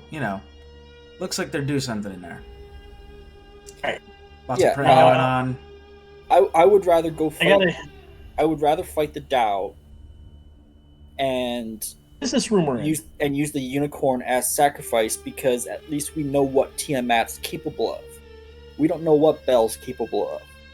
Wait. I got a stupid idea. Yeah, what's up? Guys, I got a stupid idea. Hey, Red, tell me about this room that we're having this conversation in. You're not in a room. You're outside of a giant skull. Let me pull this out. Boop. Okay, here. Let me go. You're somewhat over here by this big old skull face. A monument to Tiamat. Right next to Archon's Tower. Arkan's Asylum? No? Batman reference? No? I get it. I don't like it, but I get it. There's no Batman here to save you today. No, he's standing right there. Hi, Ors. He's right there. He also makes fiends more powerful, so I don't know. Let's not forget that I buff every fiend that exists. Like, this is really not the place for your expertise, I guess. I mean, he does want to kill a lot of people. Like, he likes killing people. So, I mean... Like, I would rather go back and fight the Tao and get the unicorn so we can use that to get Tiamat's favor. Because that's a far less battle, and chances are far less of our guys dying. I do want to ask one thing that I probably missed or was told several times. Why do we need to sacrifice the unicorn at all? I mean, I get that it gives us, like, favor. We don't. But, like... Don't. Is that what good people do? Sacrifice unicorns? No. Because Archon wants it, and it would increase... It would help forward Tiamat's agenda. I mean, more or less in a circle. Like, Kazakin is violently opposed to sacrificing anyone else. Like, he would give up his life gladly to save anyone from being sacrificed. And that's totally in line. In fact, I will give you an inspiration because you have played this so well so far. Well, thank you. I don't think the sacrificing the unicorn was in the initial equation. More of like, we're in a circle. Dao is keeping the unicorn in check. And if we because of Zariel. Zariel told him to. He wants to break his pact. But he can't do it until he gets Titan blood. Which is why you went on your little task. But we can't extract the Titan blood because it's currently a Spine Devil, so it's not considered a Titan, so there's no blood there. Right. Good job. Okay, so basically, our main objective really is save the unicorn.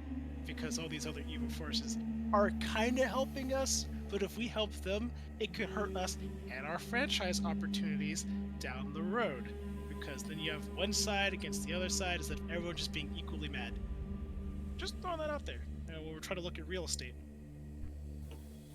I don't think that's going to be our top priority here if we're all going to die. Oh, we're not all gonna die. I'm a wizard. We're all going to die. What No. spells do you have? Wait, actually, no. This is important. What spells do you have prepped? Once upon a time, did you know that Avernus used to be lush gardens and it was very beautiful? Sounds it was awful. it was there to tempt mortals. Yeah, they wanted to tempt mortals and their greed, and then it just became a place of torment. It didn't start that way. It was just a way to get people to sell a bit of their soul, bit by bit, until the Blood War came, and this is the way it is now. It's because of, it's the dark desires, cruelty, covetousness, the needs to control, craving for power, uncontrolled greed. Hell offers these, horrible things, an eternity of fulfillment for the most insignificant desires of the 7 deadly sins. And that's what, I remember now, that's what Zariel wanted to fight against. That's why I was down here. I used to be her mount. I remember. Don't let this place change you. Well, I need to tell you a little bit about us. So we're going to tell you a story about a place, the most beautiful place I ever saw. It was this wonderful green, it was this beautiful forest. It was in Undermountain. And a group of people decided to go there, and we met this druid, and there was, I believe there was this really happy and friendly dragon. And then we killed everyone. And now it is pretty awful. No. In fact, The we inspiration. had somebody. In fact, there was a sword that was keeping the dragon happy, and we physically ripped it out of its head. So we may not be the moral compasses you may think we are. I believe in you. Aw. Everybody you're deserves the a second best. chance. That's right. Oh, let us tell you about our second chance. Even Tiamat. I think we should give Tiamat a second chance, you guys. I bet Oh, she's no, real no. sweet. No second chance for Tima. We burned that bridge. So, Again, let's be careful with the we and the comes to this world compass. this is the reality. Where we are right now, we cannot do anything negative against these people, largely because they have us vastly outnumbered. So we'll cross the bridge when we get there. But we're going to come back to this. For now, the Tao wants to be free. The Tao has the information how to get to Zariel, correct? It has the ability to give us an introduction to Bell to get Bell's aid. Which, more and more I'm thinking, who needs Bell? Which evil do you want to support? That's really what this. I mean, we have the tiefling lady. She has some information on the true path to Zariel, and we were told we're going to need some allies for that. So actually, getting the unicorn to come with us on our quest, maybe and any other allies we could get would be good. Have we made contact with anyone that's... I mean, our number one mission right now is to get to Zariel, get Elturel back. That is our mission. Everything else is fluff. Is that something we agree upon? Yeah, we need to get to Zariel, get her sword. Okay, so obviously, Lulu, you said you don't remember the sword is, correct? Well, I did lead you astray once before, but I think I know. Know anyone who might know where the sword is?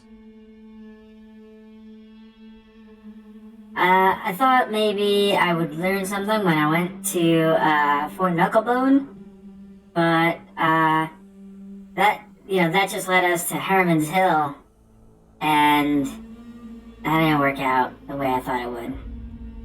Unicorns. Just remember, everyone, what was that Fort Knucklebone and then Harriman's Hill? I remember the name. That was with Fort Knucklebone. The Red Ed Cup? Maggie, correct? Yeah, Mad Maggie. Yeah, Fort Knucklebone's where we got our vehicle. What's at Harriman's Hill? Was that the weird lady with the bath, or was that somewhere else? That was the trees with all the bodies.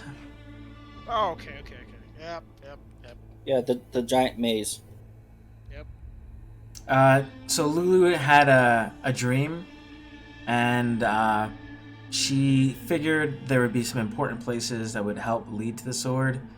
One would be where demons manifested, and the other one where demons were destroyed. And that led you to the demon zapper, where the unicorn was. And so that's the chain you've been on this whole time. Okay. I think, given the forces currently arrayed against us, I think it all starts with the unicorn. We can get our path to zero. And then, once we've solved the problem, there's an opportunity to fix Avernus. Deal with some of the core problems, and really make this the kind of place that the Lucky Liars can properly monopolize. And then we start going plane to plane to plane. With less evil. We only need so much evil in the world. No. You have to remember the purpose for Avernus. The reality is, as terrible as Avernus is, Avernus exists for a reason, and it needs to stay as evil as it is. Yeah, I mean, Tiamat would really prefer it that way, you guys. See? No. Tiamat into this. No. Because this is the reality. You have to remember, what is the purpose of Avernus? Avernus is one of the front lines for... We take out all the devils, demons... Devils you can deal with. Devils you can bargain with. Demons just want to watch the world burn. Doing a pretty good job here. I understand that, but this is... I'm not really Anyway. partial to either of them, and I would like them both pushed back. Oh, The we would abyss. love it if they were both pushed back. We don't have the ability to push both back Zario simultaneously. will help. I'm sure of it. Yes, but we Yeah. get to that point first. So, So all roads lead back to the unicorn. First step. All of this sort of seems to circle right back. All right, Exactly. all right, let's go back to the Dow. Try to see if we can get information. I from the wonder Dow. what I got myself into. This is just too much. hey, do any of you guys have any plane shifting magic by any chance? I used to. By used to, I mean in my head. I didn't think I was gonna need it, so I didn't prepare it. And also, I haven't been able to level up to 14 for some time now. So I just want to tell you guys that I think that our mission is really like, defeating Zariel. I think it's really going to help Tiamat in the long run, and I think these guys should help us without any kind of bargain. I mean, I think that's really what would further Tiamat's aims. I mean, Do we get to take the orb away from you? Are you okay? I legitimately think that that's true. Or you just say that without the orb on, so I can actually believe you. You say you can take it off at any time, whenever you want. The orb is really important that I hang on to it, but Oh God. Orbs, our mission is a good mission here. We're going to help out a lot of people, and I mean, Tiamat will be pleased. This whole sacrificing thing, though, that doesn't seem very nice. So, Morse, could you help me hold him down while I try to get the same load off of him? I I'm ju- concerned. so I just want to try something real quick. You been inside the Can bug you guys? zapper? Can you guys be ready to claim our side of the bargain and like run really fast? Wait, what? And So so the demon zapper is where the unicorn is, the Dow is, right? Yes, Is because it's is the that unicorn. all that's there? Is there? building, or is this just like a standing thing? Just a standing thing. It's the unicorn that is providing the power to the demon zapper. Did we ever actually go? Is the demon zapper like a building? No. Pretty much what you see there It's on like the a map. tower. Yeah, what you see No, there it on the looks map. like a tower. It's an Yeah, edifice. What was in the tower? Yeah, what you see there weren't on the any map, doors or anything that we saw. It was an edifice of some kind. Yeah, no, what you see there on the map is how it is. That orb in the very top is where the unicorn is. It is inside that orb. And to free the unicorn, you got to destroy these two spires right here to free the unicorn. Okay. And So we tried, and that's when the Tao popped up saying, "What the hell are you doing?" I got that. I guess my question is like, so that you were describing that this was a tower underneath. Yeah. This very large. Yeah, that there entire was thing is one tower. Okay, so we couldn't find like a door to get in there. No, it's pretty much like a giant bug zapper for demons. Reasonably effective too. We're not demons. No, we're fine. Well, we're physically not demons. All right, so get ready to claim our side of the bargain. I'm gonna just sacrifice myself. Wink, wink. Oh, Oh, no. We're just No. You're not acting quite like. So I'm thinking of banishing smiting myself, so it'll look like that I'm smited, but then I'll come back in a minute, assuming I can maintain concentration. But so you guys will have to claim our side of the bargain and be ready to run. Can I just see that amulet for a second? Just want to take a look. No, you can admire it from there. Yeah, no, you're not banishing smiting yourself. No, they'll think that I'm dead. They'll give us the vial, and then when I come back, they'll think you're gone, and then if they don't think you're dead, they're gonna attack us while you're banished. Or they will wait until you appear and then just kill you themselves. well, then I'll run away. Can I make an insight check on Kazukin's behavior to see if it seems like he's affected by some sort of outside influence? Detect magic might work. Oh, hey.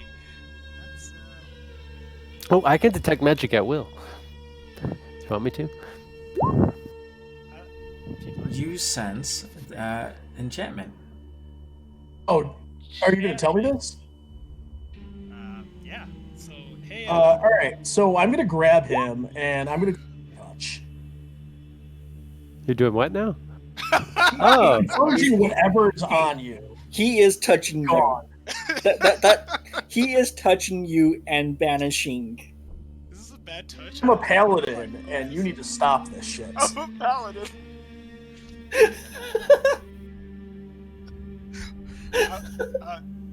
A paladin touching someone against their will. Yeah, it has to be one willing creature.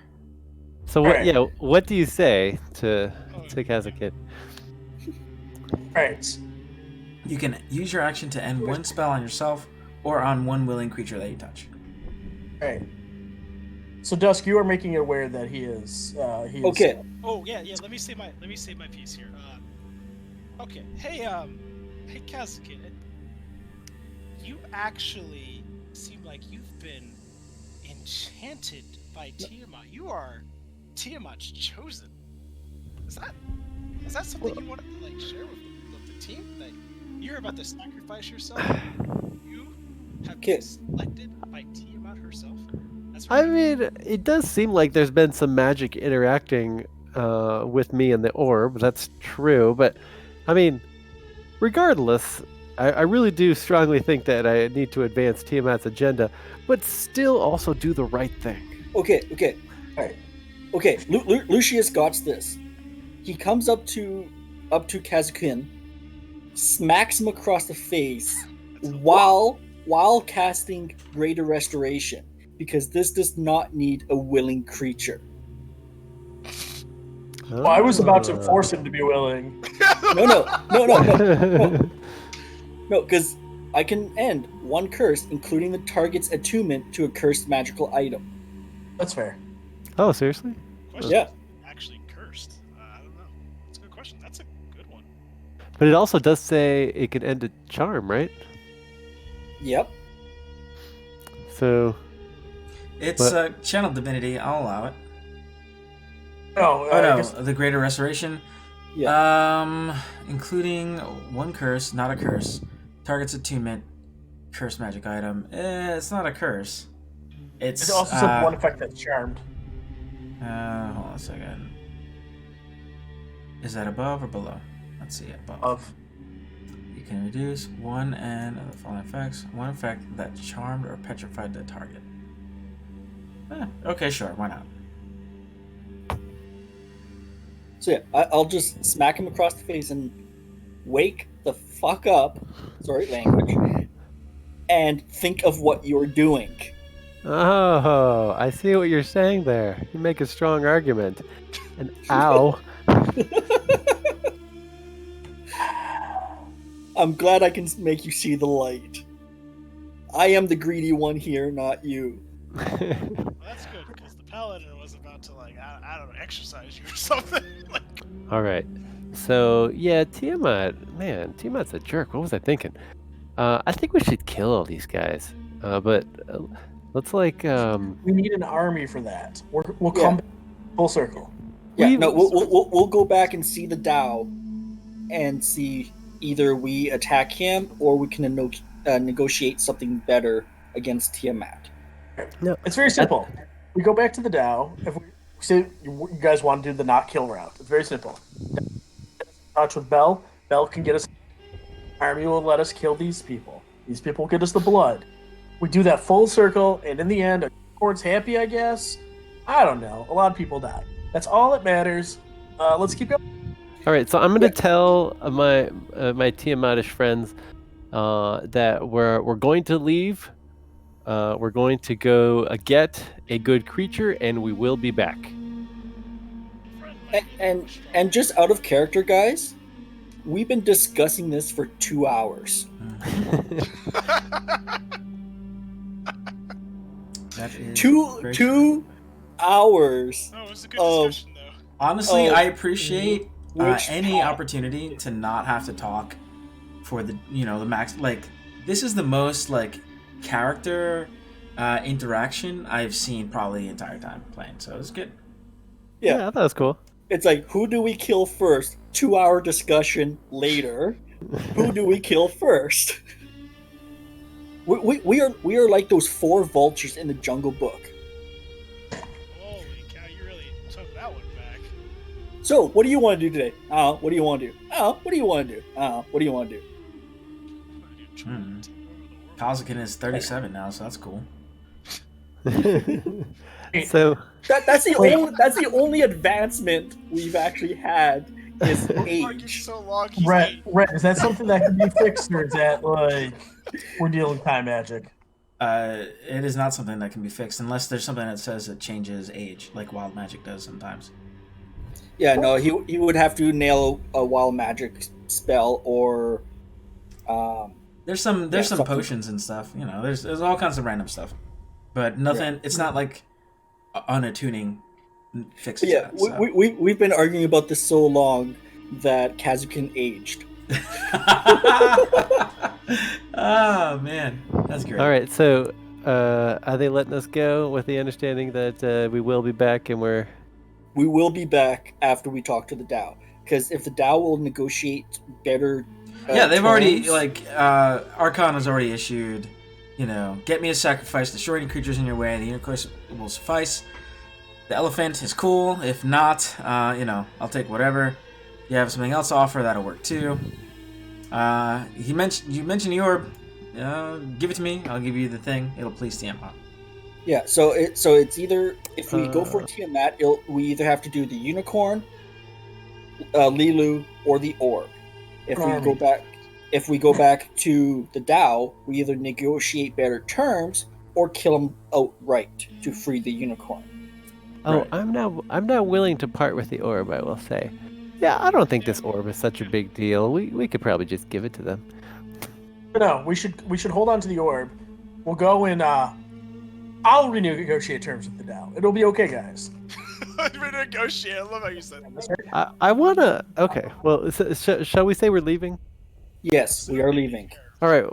I want to use the orb, guys. I wanna summon that dragon and kill it. Not No, right here. no, No, when we're like a mile away. no, How to start a war with ourselves. no. Because chances are Tiamat's watching, and if we're attacking a dragon, we're pretty much attacking family. And we don't want that. Okay, we'll wait till we're 10 miles away. It's got a 40-mile radius. I don't understand how mileage works here in Avernus. Everything Exactly. Remember my driving? I drive for 3 days, use the orb, and find out, like, we're going to look to our left and we're going to be like, oh, look, the camp is 10 feet away. But And you don't know exactly. In this plane. And you don't know exactly if Tiamat's going to be watching us as soon as we leave. Tiamat can bite me. Apparently, Tiamat is trapped. They need our help to free Tiamat. Well, you don't know if their minions are going to be watching us leave. Yeah, well, hopefully they'll send some minions after us, and we can start eliminating them. In the car on the way back to the demon's Yeah, I'm assuming we are. I wouldn't have started this. people up and we're just going to... Just Driving. standing around. Yeah, no. We're just going to drive down to the Demon Zapper and talk to the Dow. All right. Well, I'm in favor of summoning dragons and killing them, but it seems like I'm voted down. I will tie you up and put you in the cargo hold if need be. You know, I With won't the lie. Force.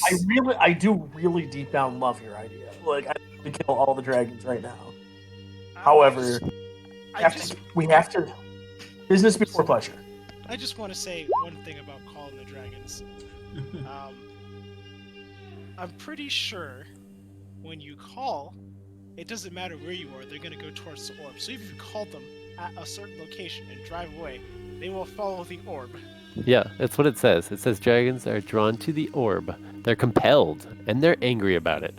Exactly. Which means So- they're not going to attack them. They're going to attack you. But that's great because rather than working like in careful collaboration with that big army, it's going to be coming in solo because it has to come in solo, and then we kick its butt. It doesn't say it has to come in solo.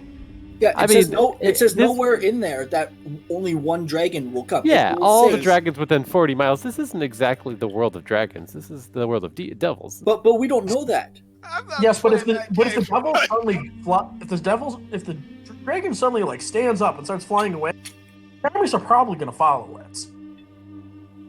Like Dragons are fast. Yeah, especially if one starts flying without any word or anything that's out of normal, the other dragons are going to follow to see what's going on. Oh god. Maybe So maybe no. all of So them, no. the whole army. Probably not. You don't know that. We're not taking that chance.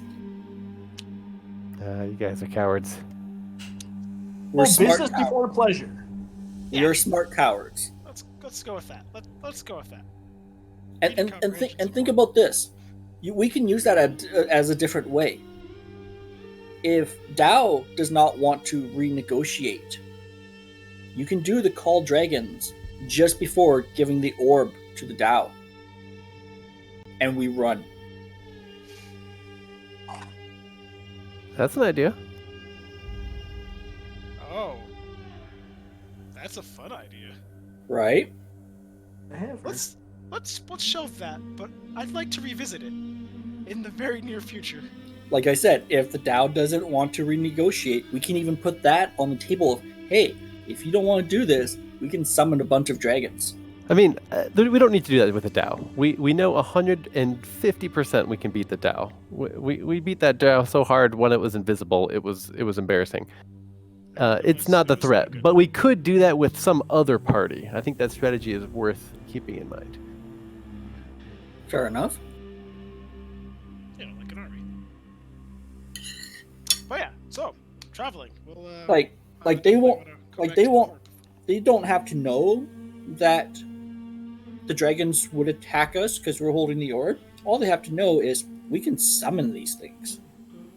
You don't need to know that. You just drop it off and leave. Let them sort out the mess. Yeah, it's kind of cool. No, we'd probably lose the orb in the process, but whatever. I mean, in the mayhem, I'm sure you could. Who's driving? Oh, you can go back. Lucius is driving. All right, get us out of here. Lucius, please do 2d10s and then 1d6. And, Oh, okay, so 18. Oh no. Great. Wow. Roll a 1d6. Okay, I was going to ask, should I do that now or after you punish us? 1d6. Oh no. Great. So the 1d6 is how much fuel you've used. Where'd we leave off last time? 60 or something? If we scroll up, I probably have it written down. Yeah, you should have it written down. But I'm just going to go ahead and do fuel. Fuel. Hours. 60 hours remaining minus 25. Or minus 5, excuse me. So you're at 55 hours. Yeah. Great. Perfect time. We're at about 2 hours now. So Yep. we're going to go ahead and take a break, and I'm going to set up our next encounter. Great. Wow.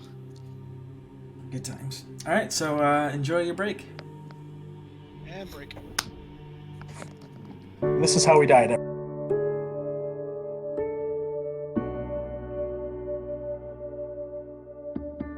Whenever a family has a child with an illness, you never know where that journey's going to take you. And we always prayed for a miracle.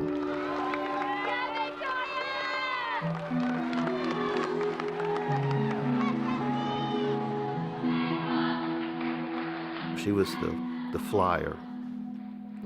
She's the one that they would, get and throw into the air. She was this cute, petite, tiny little girl with just a head full of long, blonde hair. She wasn't afraid of heights. In fact, she wasn't really afraid of anything.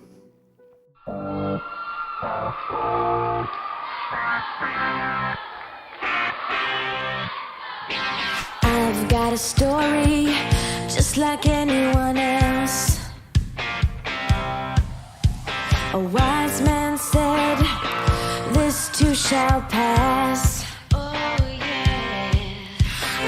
I know I'm gonna go all the way this time. Flying, never coming down. Gonna reach the stars. I'm going high. We had noticed she had just gotten weak. I said, what's the matter with you? I said, you're a tumbler. You can tumble and do backflips, without knowing. And it progressed from that to she fainted a couple of times. And we thought it was, she's got a virus or whatever. So I took her into the doctor the next day, and they immediately sent us to Texas Children's Hospital. She was just, from the moment I met her, she was about 11 years old, she just had a sort of magical presence about her, and nothing would keep that girl down. Victoria was diagnosed at the age of 11 and a half with acute lymphoblastic leukemia.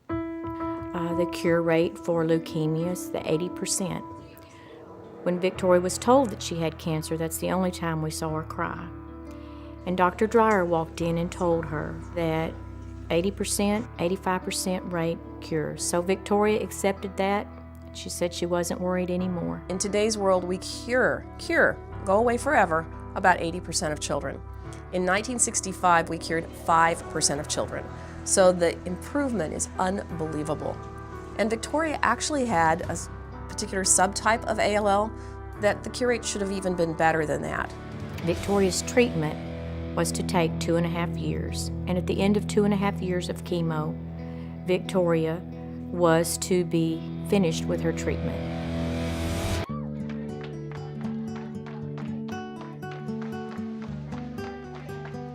So during that time, she had some good days, she had some bad days. When she was sick, she still would put on her cheerleading suit and go do cheerleading. I have lots of pictures and important memories in my office, and one of the ones that I get to see every day is my beautiful picture of Victoria as an angel at our Camp Periwinkle. I'm the camp doctor. I've been the camp doctor for 20 plus years, and I took a little girl who was suffering from cystic fibrosis and cancer, and she was in Tori's cabin. But Victoria would come around, 11:30 in the morning, 12, get this little girl all ready for the day's activities for the afternoon. And she got this little girl ready to go to the dance. I will never forget that little girl at that dance.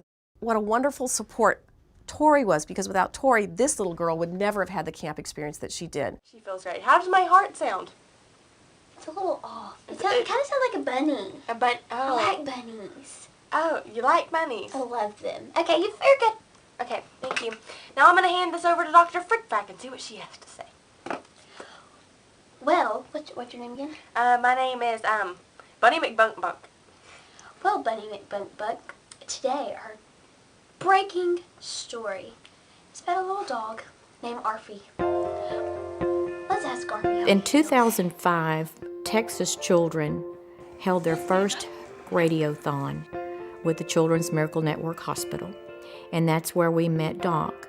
We were doing a radiothon at a radio station in Houston, Texas, and she was the kind of kid that you could hear her coming long before she got to your soundproof studio. She was very full of energy. She was just 10 or 11 years old and was already considered a long-term survivor of leukemia. You know, here she is, lying up in bed, tubes connected to her.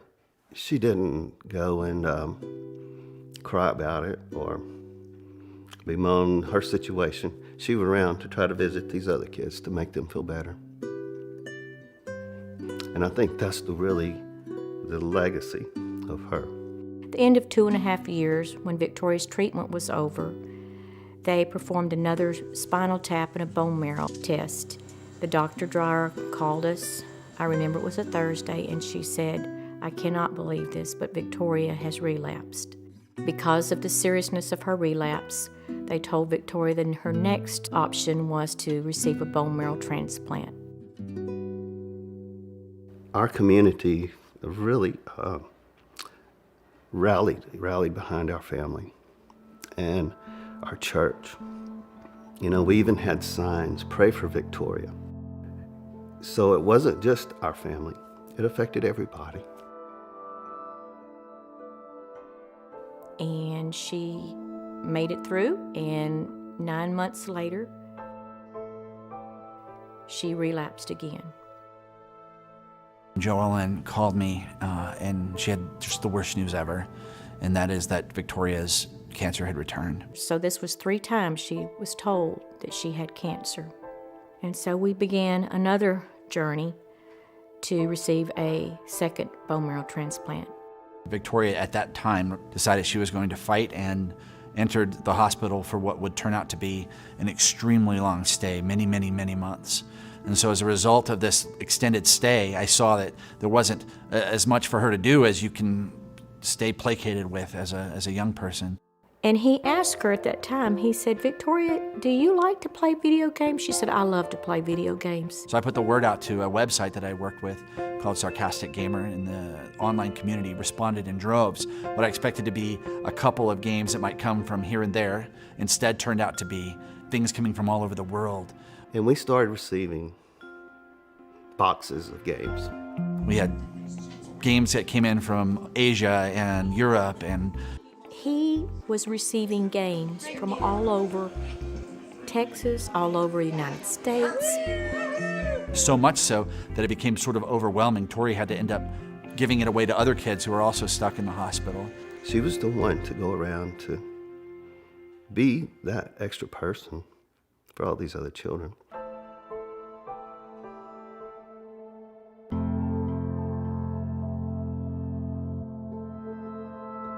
It just doesn't seem right that a child should be sick. It's not right that a child... Sure that I take off, let desktop audio do its thing. Cool, so I'll just talk a little bit about Extra Life in the meantime.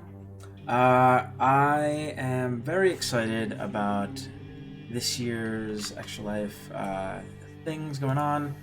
I went ahead and set up an incentive. So for every instance of $10 or more that has been donated, I have given the opportunity to folks to go ahead and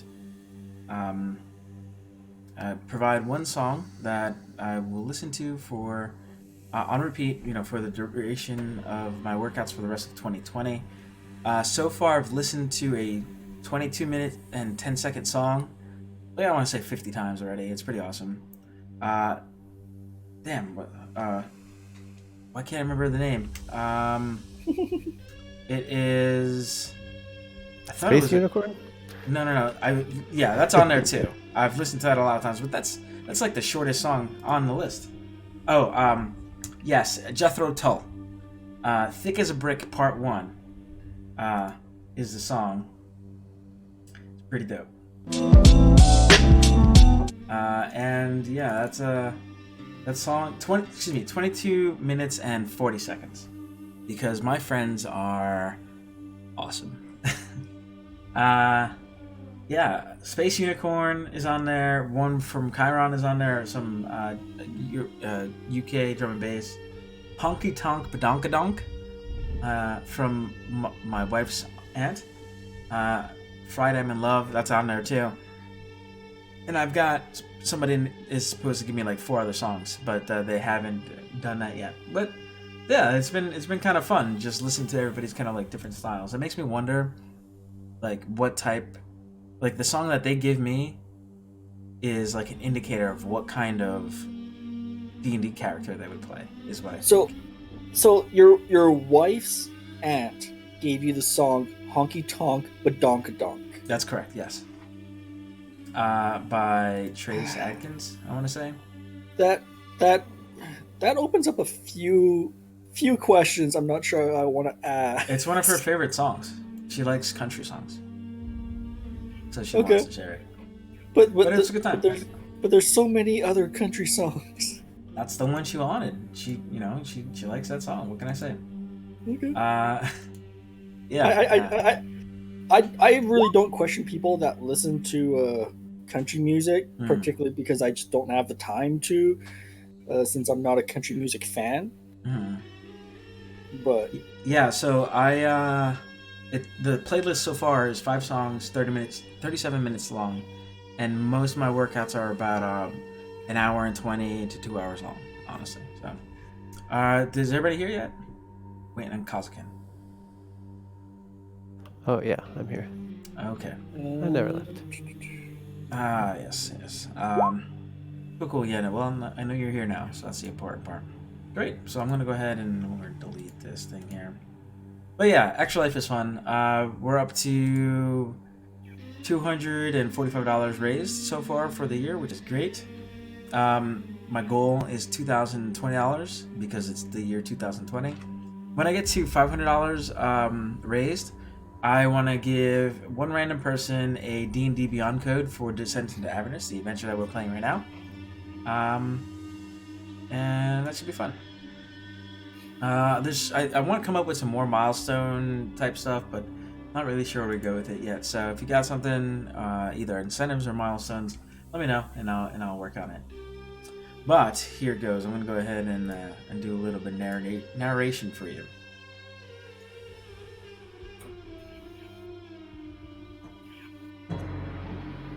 A gargantuan volcano dominates the horizon.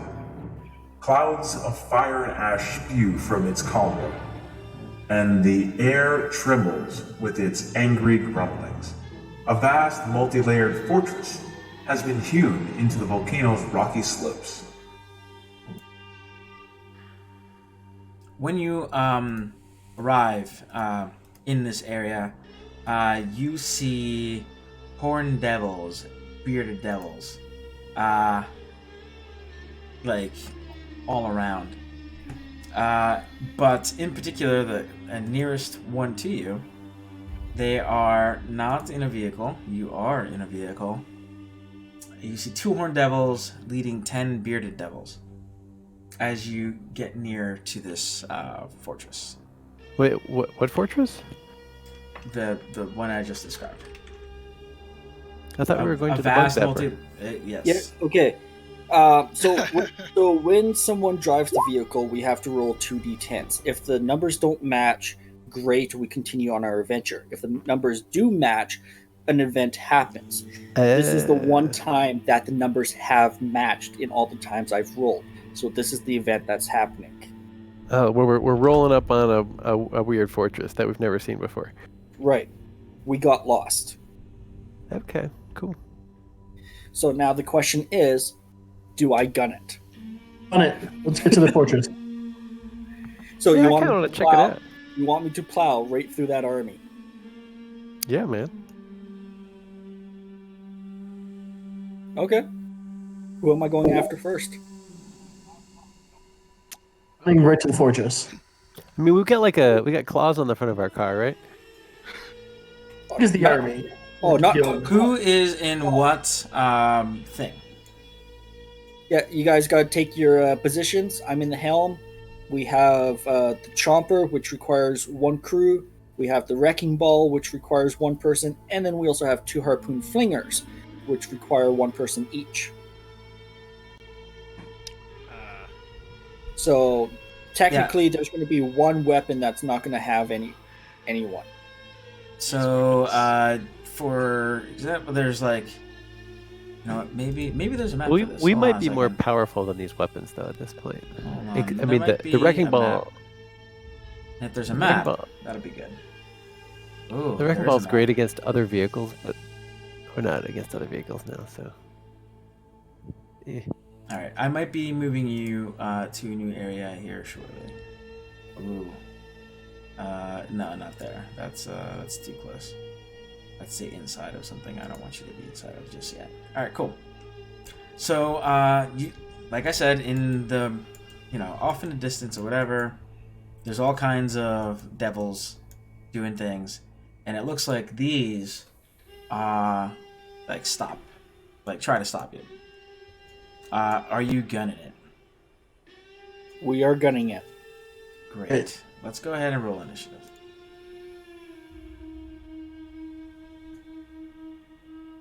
see, we've got raking scythes on this thing. You got all kinds of good stuff.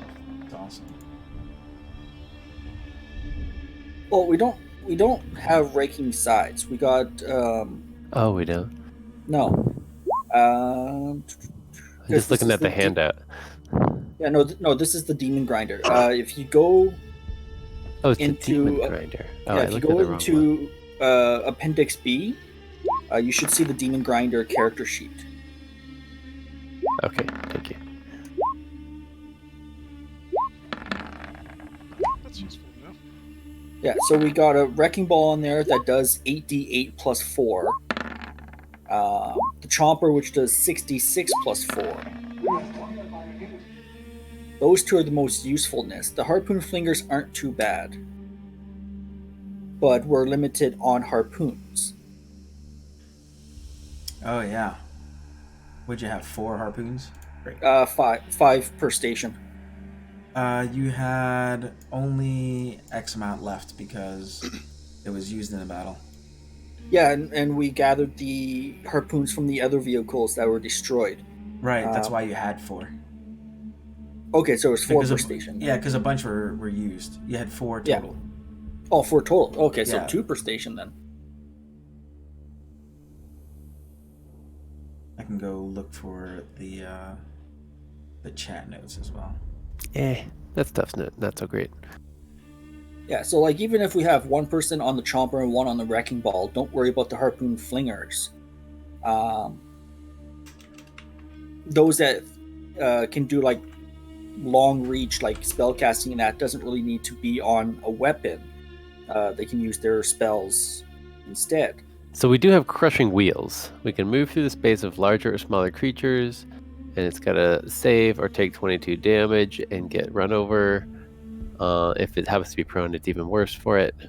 Yeah, and that's why we're gunning it, is we're going to try and run a creature over. But once they start coming at us, we can either use the weapon on the vehicle or our own, depending what would do more damage. Yeah, I definitely do more damage with that weapon, so I'm just going to be standing on top. As will I. I think I'm prepared for this contest of wills. Okay, and Orst? Should we arrange ourselves pointing toward the right, even though? So being on this vehicle thing, right? Basically, like you're all accessible from like on top of the vehicle, like just like any mount. So like for instance, if I'll use Lucius for example, if he's here, he can attack anybody that's in this thing. If he's here, he can attack anybody that's in this thing. If he's here, he can attack anybody that's in this thing, right? And you're all in this thing right now. Well, the stations give cover. Right. Yeah. Different stations have different cover, but you're still targetable, right? Yeah, so it also Depending on depends whether or not you want that cover as well. Right. So you Or can if get you're- off or the if you're gonna station, and there you go. Yeah. And so if you're going to dismount from this thing, same kind of thing. You could dismount, that's 5, that's 5, that's 5, that's 5. That's 5. Cool. All right. So should we? I'd like to be standing on top toward the front. Should I put myself somewhere to show that I'm doing that? No, that's fine. You can you can just say it. It's gonna be nice. Interesting. Like, I think not on the very front. But Well, it wouldn't matter. The distance would Either you're in a station or you're not on a station. yeah, as far as like, I want to be because your attack distance is going to be the same either way. Because as long as you're in the vehicle, that's on how far you can reach is the distance around the vehicle. all right. That's just how mounts work. Yeah. So for flavor, you can say you're riding on top of the roof, in the middle of the vehicle, but your reach is still going to be the same either way. Mm-hmm. It's like riding a really big horse.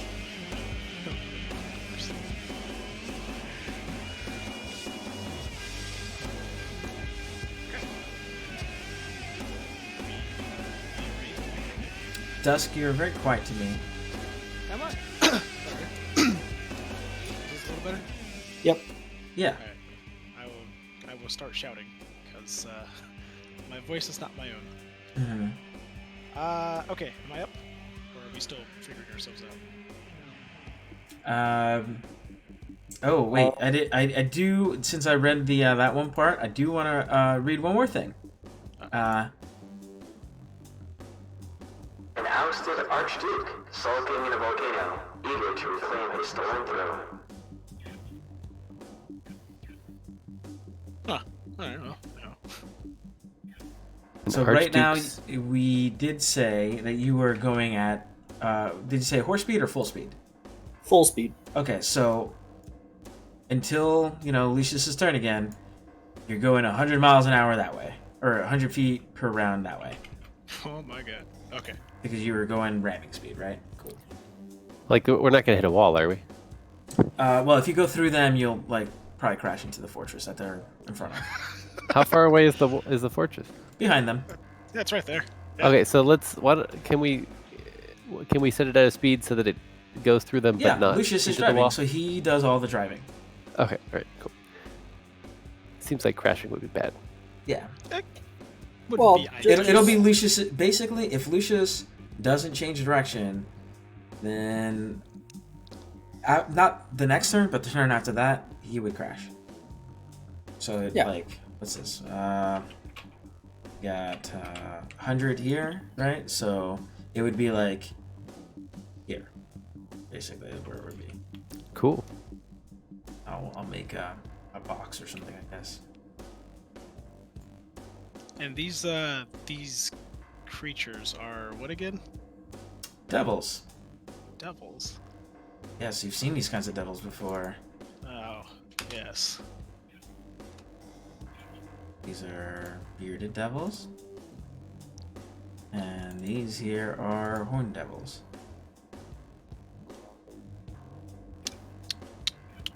And the horned devils are leading the bearded devils. That makes sense. Yep, that makes sense. Okay. Are we good?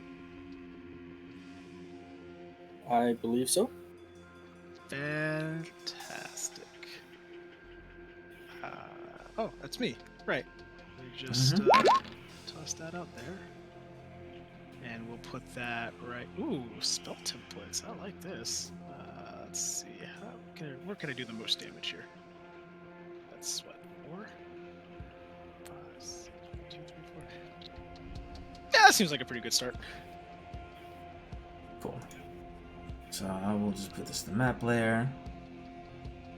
And intelligence saving throw. Here goes. I've got 1, 2, 3, 4, 5. Alright, they all fail.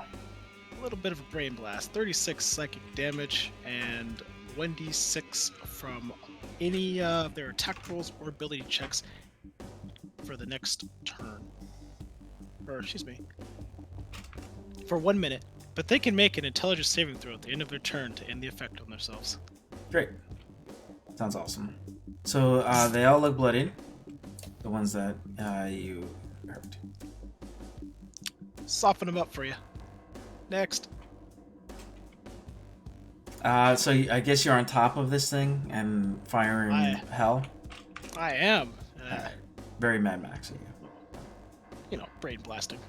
I totally Stranger Things L. Just hold my hand out. Brains just hurt.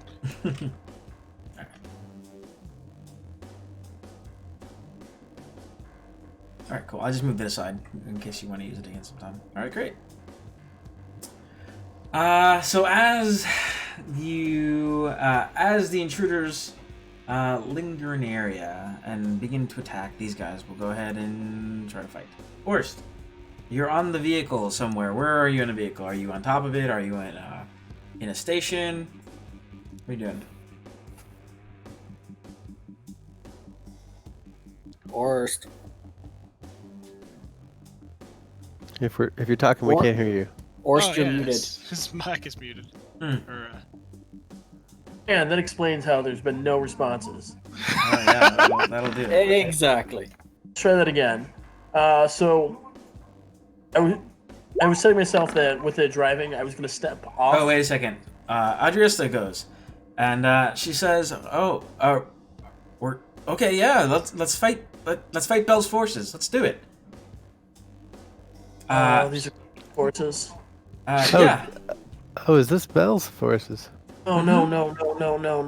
And she goes ahead and let's see. Is anybody currently in the harpoon flinger? I nope. Not unless forced it. Great. She's in a harpoon flinger, and she's gonna try to bring on one of these horned devils. I'm sure this way we can spin this. She misses.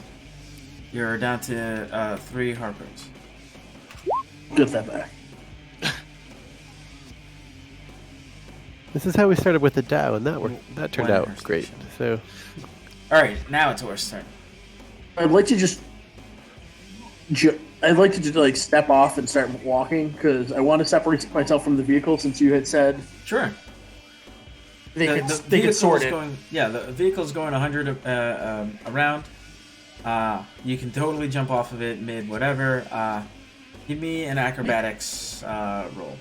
Well, isn't he gunning it right on his turn? No, it's like so he's been driving, and we're kind of like frozen in a moment. Pretty much as soon as it's my turn, I hit the gas. And during his turn, he will either continue going because he brought it up to speed to 100, or he will use his actions to stop, or whatever. That's we were like blazing across the wastes, getting lost, ramming into the desiccated ruins of the damned and all kinds of weirdness, and then we came around a corner and then we're about to ram into a fortress. That's pretty much what happened. Yeah, so you got lost. We're going at full speed, and there's a fortress. Mm-hmm. Like mirages kind of like appear out of nowhere. Well, it's the same kind of thing, except this is no mirage. And we just found out it's the Fortress of Bell, and we had thought about maybe teaming up with them. So, I'm sure we can spend this. It's fine. Keep that in mind. And do what you feel is right.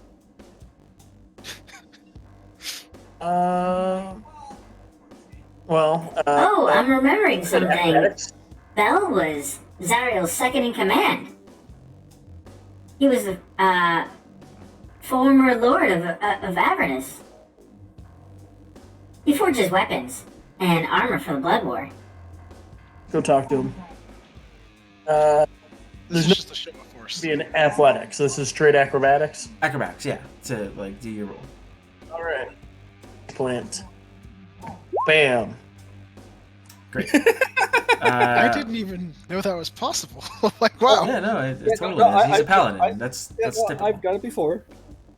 Cool. No, that's no big deal. So, give me 2d6, and that'll be how much damage you take. And you land prone. Yeah, not a lot of damage. You have 100 something damage or health. I'd like to stand up. Yeah, absolutely. So I get half my movement. Yes. So you used 5 to jump off. Well, we'll say gravity took you. So you have 15. You can move. Is he going in a straight line? Like, Yeah, Yep. he's going in a straight line right now. okay. Like this is the line he is going in, and he's going at 100. So in 2 turns he will like crash towards this wall, and that's not a good thing. Crashing is a bad thing for equipment. We'll say it that way. Hopefully he's going to stop. And then I would, for my action, I am going to cast Protection from Good and Evil. Okay, great. On whom? Oh, 1 willing creature you can touch. So you. Yes. Okay. Great. You Is that- have protection from good and evil. Approach. Go ahead towards the army. All right, great. I'm done. Wonder attack. He says in probably Infernal because I think that's the language they speak. Yeah. Let me just double check, make sure that I'm these guys right. Ah, yes. An army of devils guard Bell's fortress, and the strangers who venture too close are assaulted by this strike team. Yeah, okay, so that's what they do, I guess. So you wanted to fight, I suppose that's what will happen. We got a beard, that's kind of cool, and we also have a glaive. So let's do that. His turn, he will 5, 10, 15, 20, 25, 30. 30 there. And he will rush on in to fight a dude.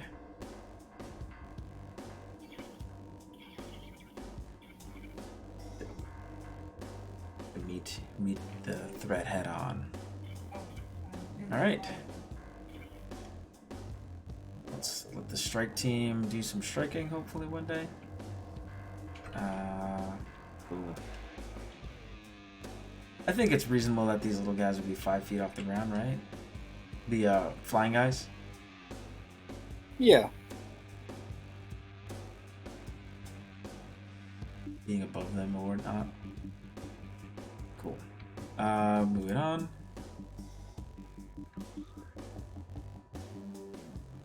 They see this obviously holy looking thing. They're going to go fight that. Lulu says in her Top very degree, squeaky grinder? voice, We're okay. oh, actually, yeah. So, that they would not. Everybody's in the vehicle, so they would probably not bother with that. They would just go here. Hey, great. Yeah, they would go ahead and fight from here, and they'll use a glaive on Orst. Orst has 25 AC, so it doesn't hit. And Lulu would say something along the lines of, I guess we're fighting these guys? We haven't figured it out yet. We'll try to make friends, maybe. We can defeat evil, and they look pretty evil. Right. Yeah. Both good choices. Or can they be redeemed? Oh, that redemption's even better. The best choice. What should I do? Maybe just dodge for now. Okay. Just redemption concepts.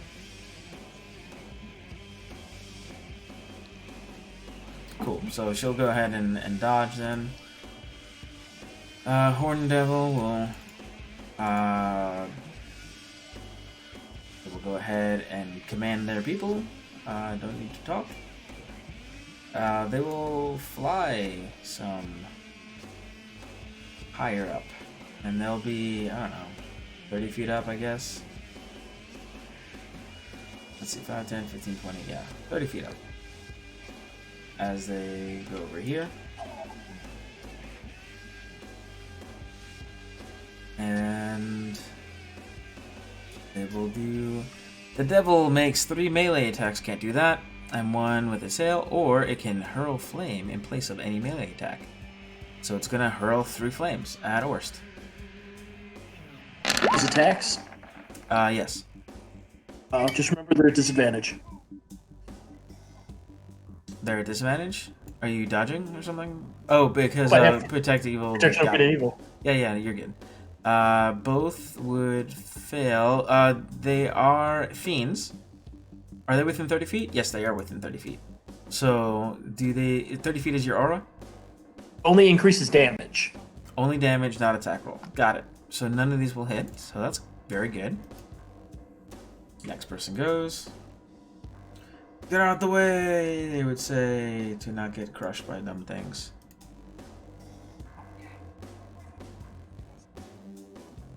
According to Continue plan. to fight. Horned guy here. He will default to 30. And he'll do 3 hurl flames, I guess. I can replace any with that. 1, 2, 3. 1, 2, 3 misses against 25 AC.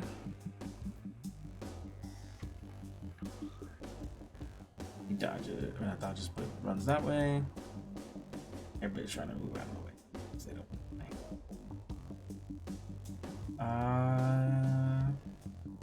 Cool. We'll go ahead and strike using his glaive one time. And that'll probably be a miss. Yep, it's a miss. Kazakin, you're on this war machine thing here. Are you in a turret or anything? Nope. Just standing up top. Mm-hmm.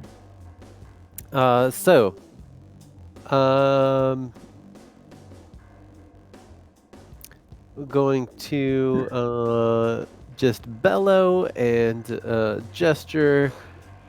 You have an advantage available to you if you want to use it because of your inspiration with your roleplay. Just so you're all right. I'll use it. So I'm going to say, "Behold our might! We demonstrate what we have to bring to bear. Yield before us, so that we might treat with your master, and make an alliance to our mutual benefit, or face the consequences." We'll attempt to negotiate from a place of strength. Yeah, moderately scary. Let's see if they're more scared of you or Belle. Yeah, I think they're more scared of Belle. Sorry. I tried. Yeah. It's like an Archduke of Hell or a random person who yells, you know? I mean, we just threw like a big psychic boom at them. I was hoping that would motivate them. But oh well. Oh, did I But you can go ahead and do an actual thing if you want. Oh, okay, cool. Thanks. All right. So if they're not convinced, then are they? There's no one. They're not adjacent yet, right? Not to the vehicle, no. because it's coming at them full speed. Even one guy will get hit because he's slow. This guy here probably. If yeah, this is the one that's gonna get run over. About the guy, the big guy. No, he's fine. He's 30 feet in the air. Both of them are. Oh, I'll fix that.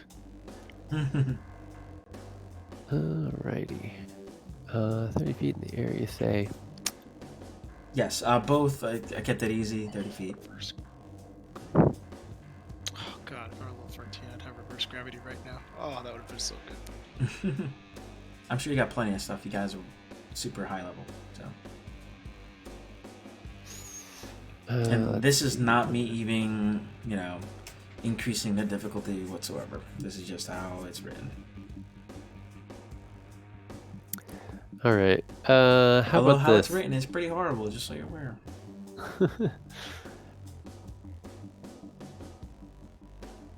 I'm on top of the car, so got it. Is that what? How far up is that?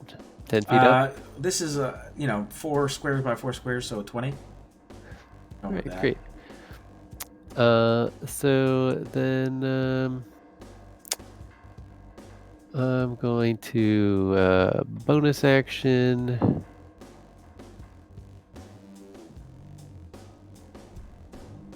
Where is it? There we go. Boom. Get some jumping going on. Okay. Your jump distance is tripled. Yes. But it does not change your movement speed. Right. So let's leap over. Let's see, I'm gonna kind of have this kind of trajectory to land around over there. But while I'm here, I'll be up high enough to jab at this dude with my glaive. How's that sound? So raw jumping is part of movement, and you can break up your movement to take actions. But you cannot jump and attack. What? That's part of movement. Right. So you can move, but then if you were you can. It says you can move, attack, move. Right. You can move and then attack and move, so that's breaking up your movement. But that jumping in air thing wouldn't work. Why not? Because it's by raw 2 different things. You can jump whenever you want and then take an attack and then land.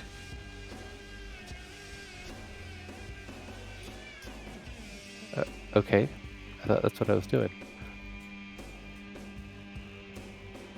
Yeah. That's what he was doing. We'll just go with it, and we'll see how it goes. Go for it. Alrighty.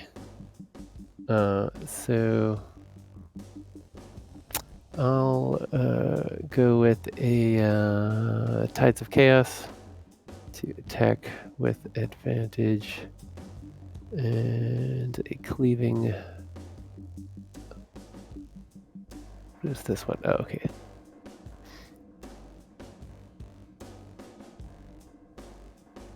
Cleaving glaive attack. There we go. All right, so that is 26. I'll put an Eldritch Smite on there to knock him prone. So it will take 50 damage. And go prone if he was 30 feet in the air. Would take, I believe, 3d6 falling damage.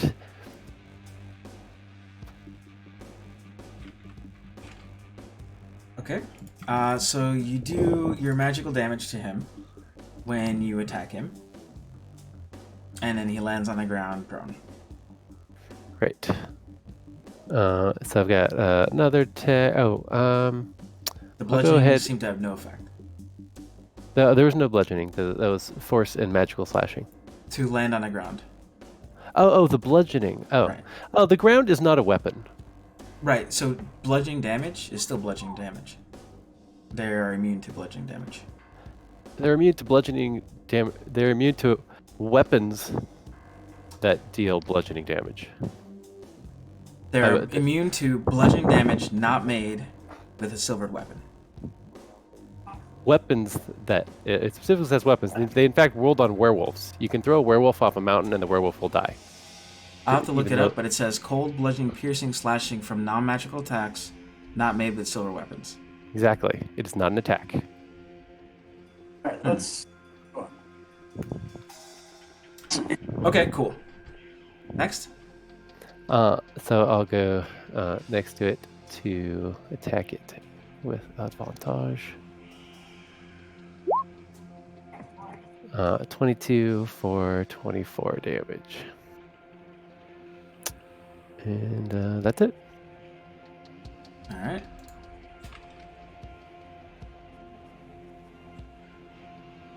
Lucius, you're driving the vehicle. Do you use your action to drive it away, or do you not use your action to drive it away? Because otherwise, you're going to go straight.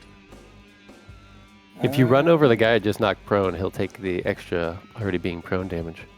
Which one was the one knocked prone? Okay, that's what I thought. One right ahead. Yeah, no, I'm taking it this way.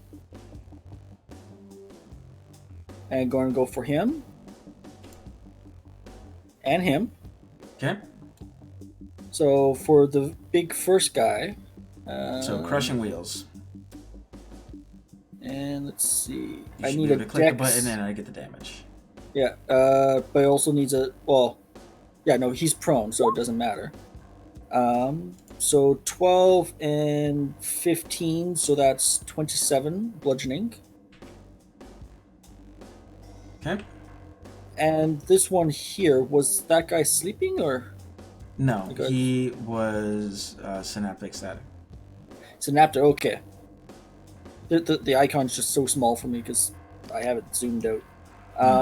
Then he would need the dex save. Okay. DC 11. Okay, dex save. And he passes. Okay, and so no damage. With the No damage. D6 on his ability check. Is that an ability check? That's a saving throw, not a check. Yes. So yes on saving throws as well? No, as I was. Okay. That all? I do believe so, yes.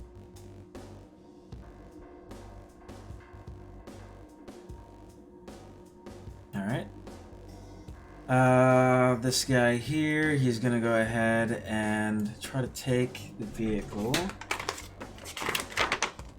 Let's see, let me pull up. Oop, that's not gonna work. What was that you posted at worst? Oh no, that you said you were gonna. That's for later. The information for the falling damage. Got it. Yeah, I just went with it because honestly, there's no reason for me to worry about it. Like literally infinite monsters. So, but I do need the rules for taking War Machine if possible. War Machine introduction rules. There we go. Nope, that's not what I want. That's not what I want. Nope, that's not what I want. Alright, cool. Well, I guess I'll just try to get in there. And I'll... jumping on, jumping off has been relatively good. We'll use an athletics or something. I don't know, DC 10 to see if they can get on. And he fails. So, he tries to grab it. He doesn't. Move on to the next guy. This guy here, he dodged out of the way. And we'll use the DC 10 for everybody. Yeah, he managed to get onto the thing. And Lucius, he is going to try to attack you.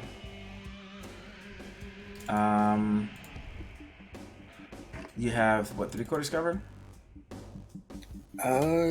In the helm, yes. All right, so he's gonna make 2 attacks, one with his beard and one with the glaive. So let's see if it hits. So it would be 18 AC, I do believe. Okay, so he misses with the first one, hits with the second one. Is this the guy standing right here? Yeah. 3/4 cover gives you +5 to your AC. Is it He plus set 5? D6 to his attack Yep. roll on those. Okay, so then it would be AC 21. He hits with the second one. Okay. I need you to make a con save.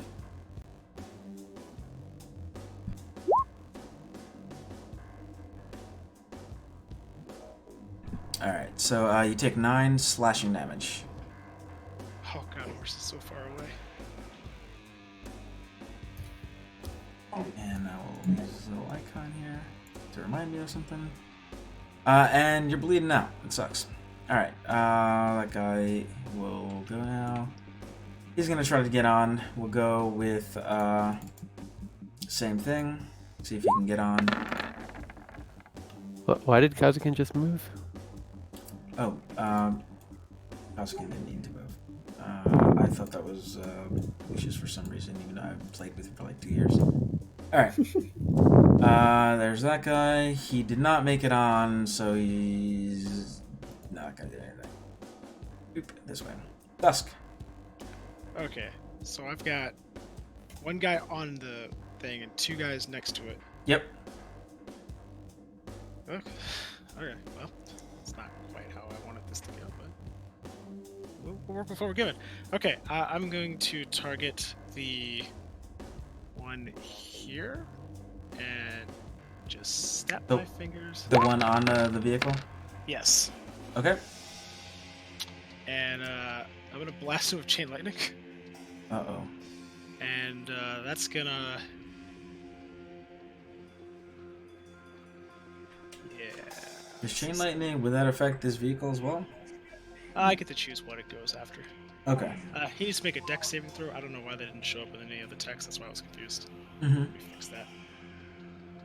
And it is... That was good damage. And it's gonna arc. Half damage on a save. Okay, he's dead.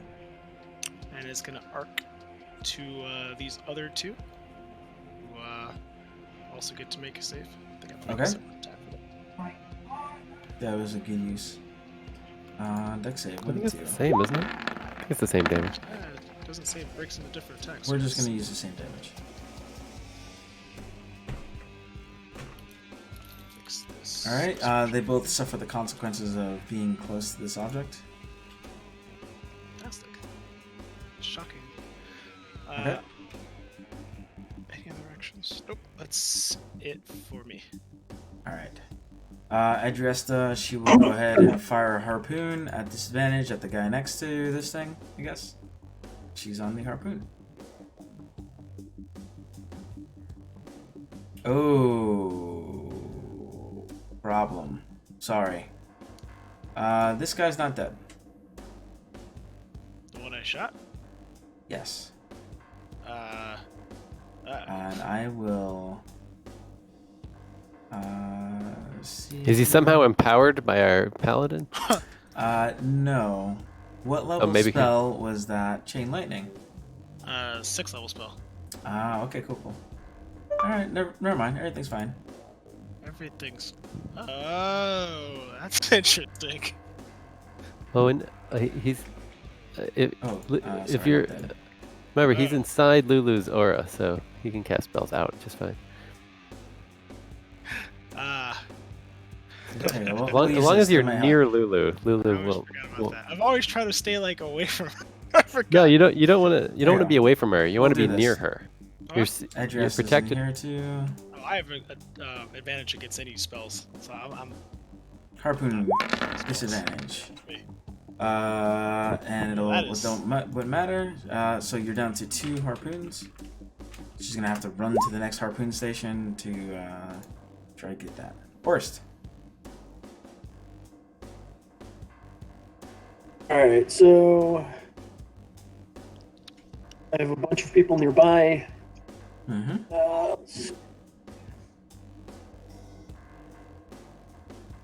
I have everyone that's attacking those over there. Checking range. I'd like to, and I'm going to leave this at your discretion. I want to say the closest thing that I'm going to do to diplomacy, of telling them to stand down, for them to stand down because we're here regarding Bell's future as the new successor to Zariel. And I'd like to combine this with a bit of intimidation and dragon fear. Dragon fear. Angered, radiate menace. Charisma score by 1. Instead of exhaling destructive energy, expend the use of your breath trait to roar, forcing creatures within 30 feet of you to make a wisdom saving throw. Automatically succeeds if they cannot be charmed. Or no. If they can't see or hear you, that's not an option. Target becomes frightened. And they're right in a next minute. Alright. Cool. So we got this here. Oh, that's not what I wanted to do. We'll go with this other. It's kind of interesting. I think it's not magical. It's not magical. Yeah. It's just an awful monster. That's pretty cool.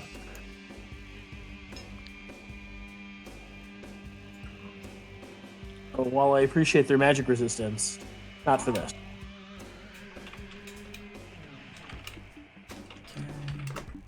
It's like so often when dragons are breathing on you, and you're saying like, please let it be magical, and the DM's like, nope, sorry. Hey, it finally is working in our favor. And then someone uses the orb, and we've got dragons.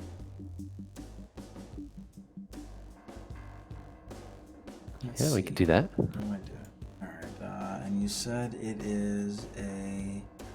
So what is the DC for this thing? Using what? 18 was, DC 18? Okay. And which ones are in the effect? I have a template here if you want. Everything within 30 feet of me that's not an ally.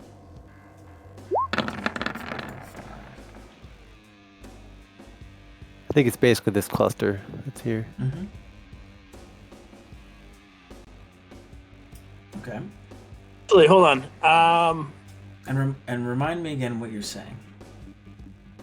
Actually, just to get the maximal effects, I'm going to take an op attack first before I do it. So I'm going to reposition myself over here. Sure. So just tell me what you plan on saying. And down. We're here regarding Bell's future as the successor, as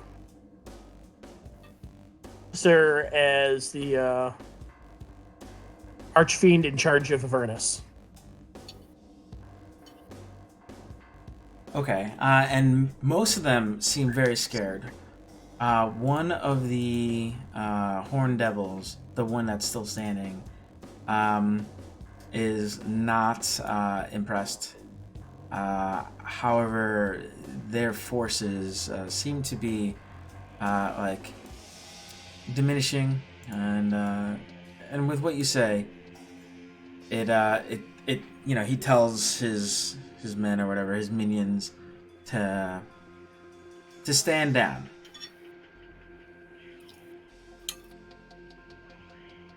He says,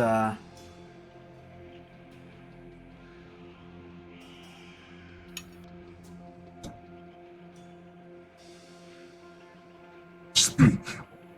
What would you like to help Bell with? How are you going to do anything?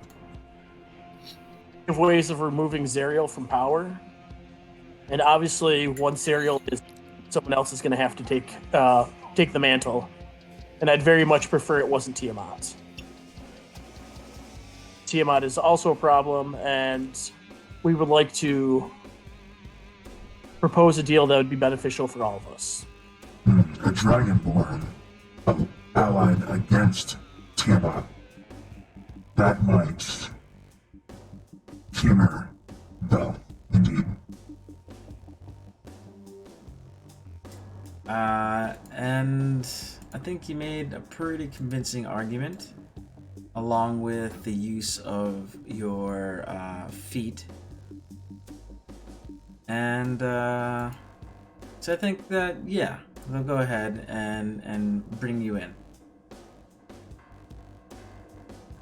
What about the rest of you? What are you doing? Not necessarily in turn order or whatever. I don't necessarily need to drag out the fight.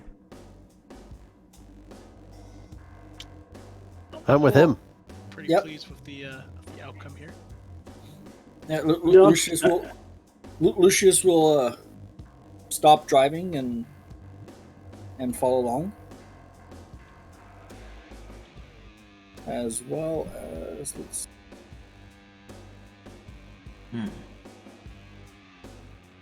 You have earned an audience with Bell.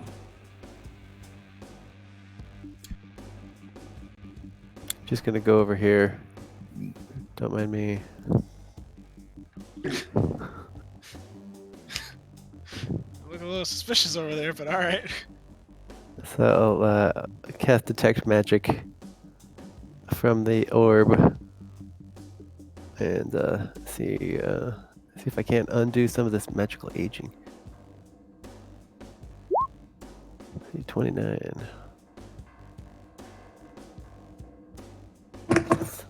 I teleport up to 60 feet.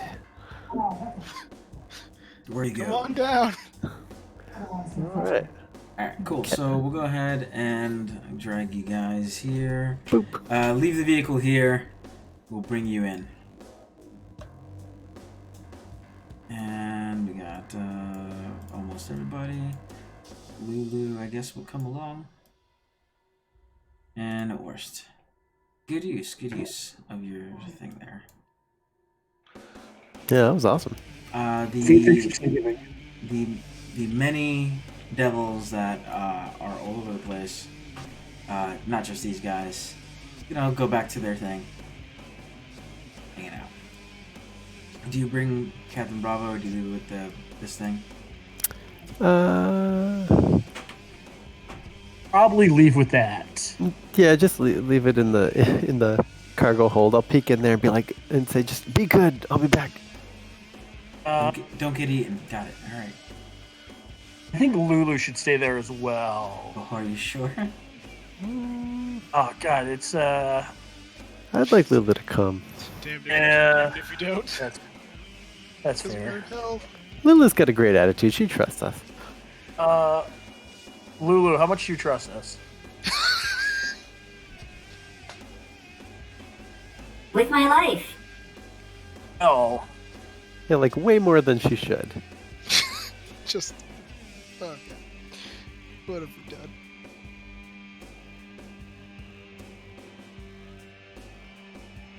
So, yeah, let's go meet with Bell. Just as planned. Absolutely. What did I say, guys? We need an army in order to kill Tiamat's army. This was part of my... I'm glad Lucius was driving. Yeah, this was great. Okay, we've got about an hour left in the game. Yeah, I think we can do this party here. Sure. Let's. I'm gonna do a little bit of chatting here again. More monologuing. I'm sorry. Hopefully it's not too annoying. A gargantuan volcano dominates the horizon. Clouds of fire ash spew from the caldera. Trembles with its angry grumblings. A vast multi-layered fortress has been hewed into the volcano's rocky slopes.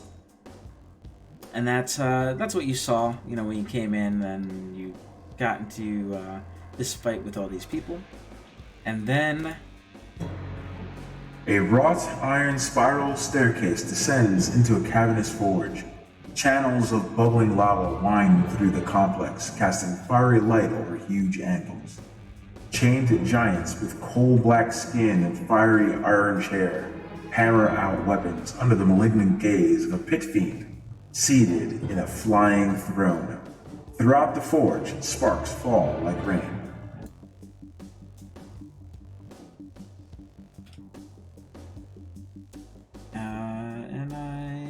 do have a map, I think, for the picture. We'll go with that. Sure. Oh, boop. And it'll be here. Staircase.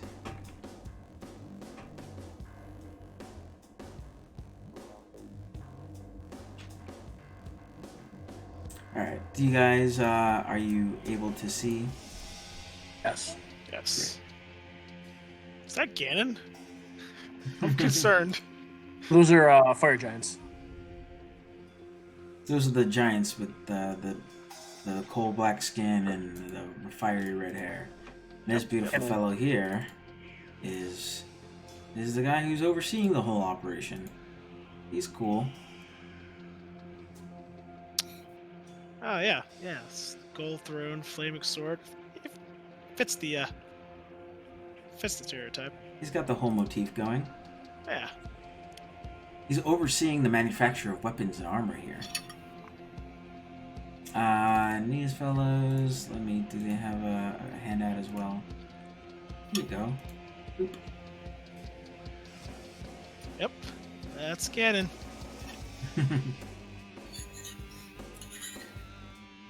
Yeah. Your brother is also Ganon. Yeah, he's got several little buddies.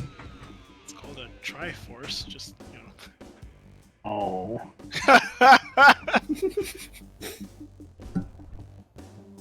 So you get, the Horn Devil and his cadre or whatever come down, and they sorry, I got a little bit of a cough.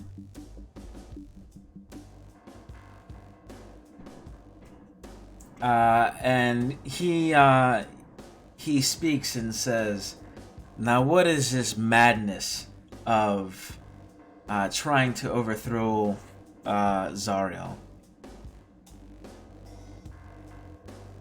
Actually, it might be more annoying, but we'll just use normal person voice for now, because he might do a lot of talking.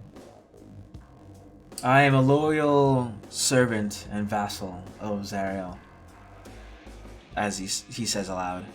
But then in your minds, you hear something like, "But no, really, we need to take her out. She must be overthrown." Lord Bell, we come before you with an issue that we wish to have resolved, and we feel may be mutually beneficial. We came across an individual that serves you, that is imprisoned because of Zariel. And we seek to free it on our path to change things. As you may be aware, we are not from here. We were only brought here because a city of some significance was taken from our home world. You know, a city that's not really that important to you, but we would like to take it back. And in doing so, be removed from power. And who better to lead against the foul demons, the balance, and make sure the blood war is not lost than someone of your stature. We know that Tiamat's attentions are so divided on leaving here and whatnot that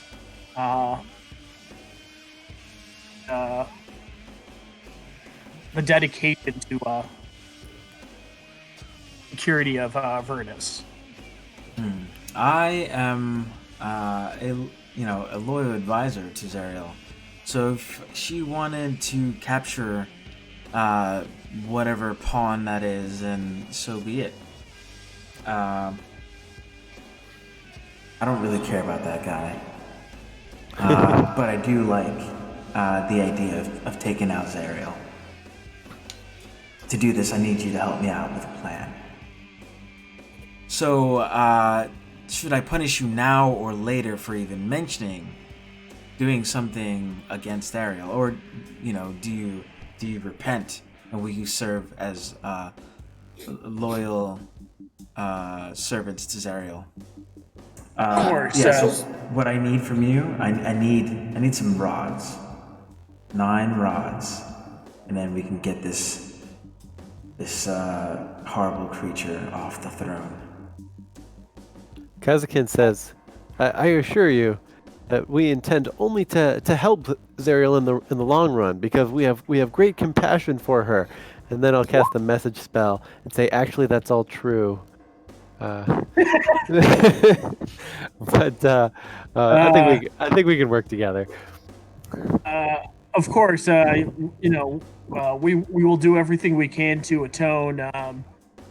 Obviously, we just want to make sure that if something happens, that Tiamat doesn't try to take the throne, because not sure if you have any love for Tiamat, but I very much do not. No, Tiamat must be destroyed.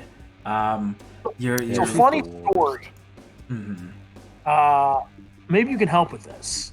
So Tiamat has something that we need that will help us help Zariel. But really, the only way we can kind of get it is we're probably going to have to take it by force. And I'm okay with this, but so there's the commanders, and we could take care of the commanders. That's not a problem. And obviously, these forces serving Tiamat are not loyal to Zariel, and that should be destroyed. They are building in power. Perhaps you'd be able to help with this rebellious uprising. Serve Zariel well, and we'll see what we can do. Step 1. Get me these adamantine rods. They were stolen from my forge by Zariel's spies. Once all 9 of these rods are returned to me, I'll help you with your Zariel problem, and maybe I can help you with this other thing too. I'll tell you the location of the Bleeding Citadel. Of course. We live to serve Zariel, and of course you as well. Mostly me, right? Thumbs up. Everyone deserves a second chance. I love how you're playing this. Good job. Name's not Hallister, so. Hallister. Good thing we'll never see that guy again. Don't say that. He'll be here soon. Foreshadowing. Yeah, cool. So, where was I? I was doing a thing. This dumb guy. Alright,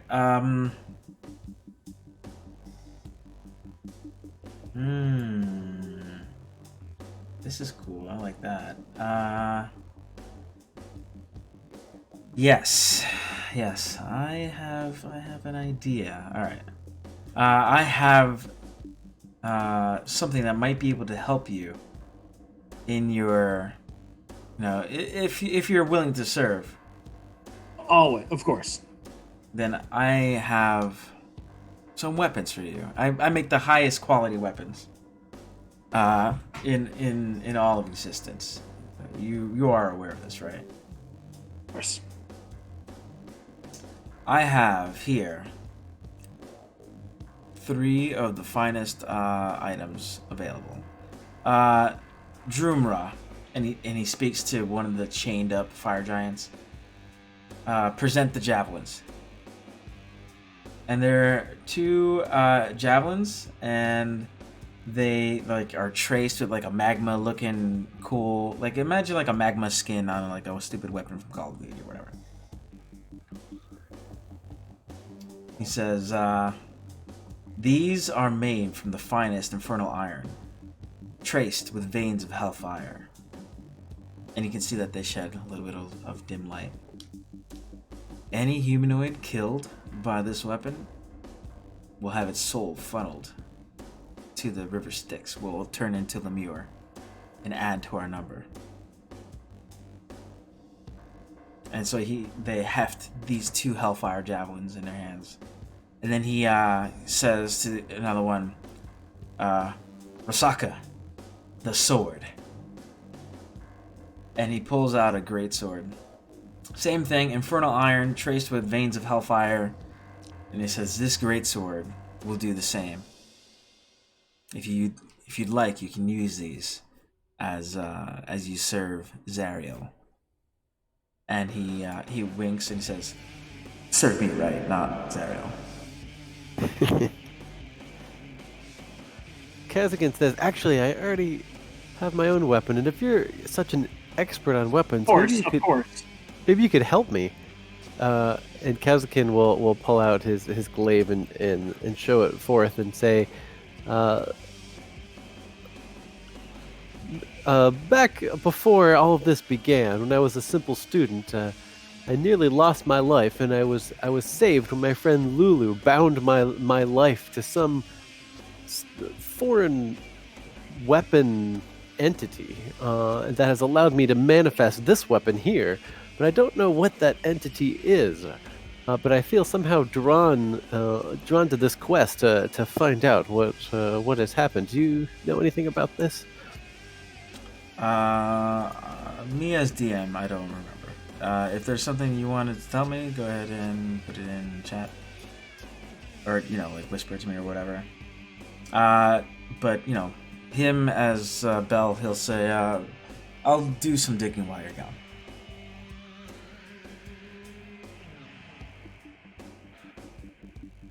And we'll try to make whatever it is you're trying to do work. I just gotta know what it is. Sound good? Yeah, sounds good. Okay. Yeah.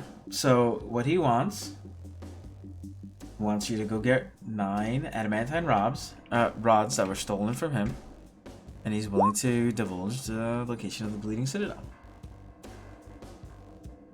No biggie. Absolutely. He'll say, you should go speak to a Sybriax that was captured by my spies. They are hoarders of forbidden lore.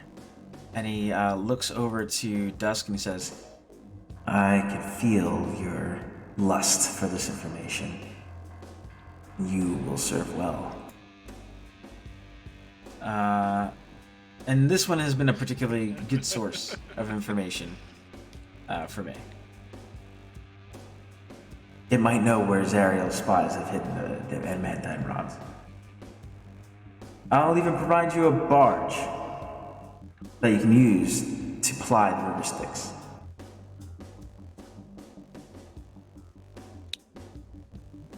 We would be very grateful.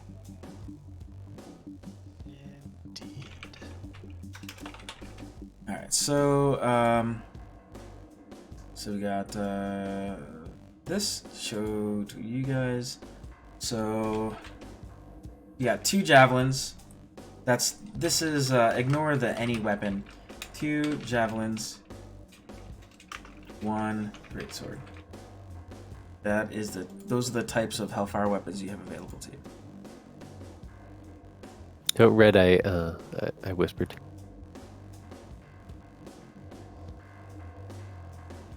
Yikes. Pros and cons.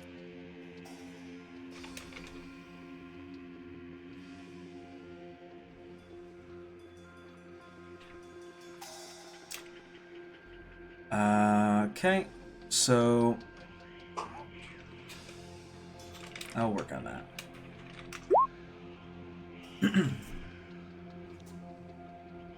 Yeah, so you have your information.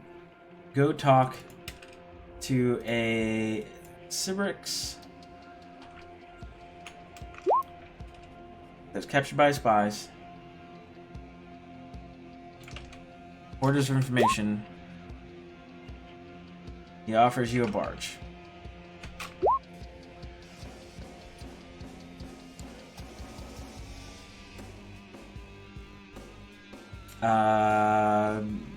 Sound good? Absolutely. Sure. All right. Another quest. So he goes ahead. After showing your strength and not only physical but mental prowess, you were able to convince his minions to get him to talk to you, and you did not become belligerent or demanding, and if you had actually gotten this close, you had felt the hostile aura that he emits. So you might have started to feel it and backed off, whatever. And everything worked out great. Nobody died today, which is kind of surprising considering how we started the first 2 hours of this adventure. A pity. Being the voice of reason.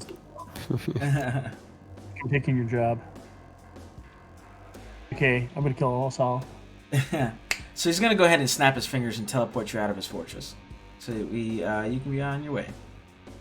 He's a gracious host and he doesn't attack you. That's great. And he even lets Lulu go with you. Wow, that's rare. Yeah. We're going to talk to the Rex. Rex, yep. So once you get teleported to the surface, an imp approaches you. Who's the first to shoot at it? I'm not concerned about imps. I'm gonna approach it though, as it's approaching us. Come on over, imp. Yeah. So, my name is Balacross. I've been waiting for you to get back to the surface. Belle told me that you needed to go see a Sibrix. We need to obtain some information about. Yeah, I've done this before. No worries. I'll just go ahead and I can get you. I get you where you need to go. Let me know when you're ready. Ready. All right, I'm gonna come along with you. Let's go. I'm gonna take you to this iron barge here. It's moored over on the shore by the River Styx. So let's go follow this iron road. And it's patrolled by a bunch of bearded devils. You had left your horse. Do you want to go grab it? Yeah. But I guess we won't be taking our car. You're not gonna need it if you're gonna go on a barge, right? So you're not gonna be able to. I mean, you can take it probably to where you need to go, but that's about it. They don't attack you because you got Balacross with you. And lashed to the sides of the barge, you see demon skulls and bones. And let's see. Yeah, I really didn't get to use any Belle's attacks on you, which is kind of crazy. He's like so disappointed. No, it's cool. It's fine. It's just a really big surprise. Is all. You always sound disappointed when you can't attack us. I mean, I could always. Why would I do that? There's no reason to if you guys are doing cool things. So he starts to talk to you about Sibrixes. And as you mention the word a couple times, you hear something. Pipe up again. A breeder of horrors and a hoarder of secrets. A Sibrix is said to be as old as the Avernus.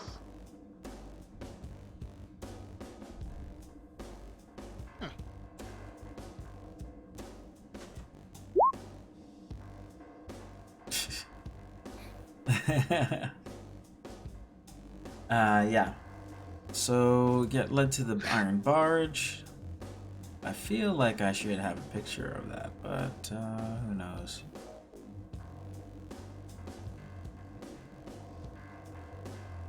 Yeah, that's fine. Nobody attacks you. You get to. You must pass under the Stygian dock. That's cool. Looks kind of like that.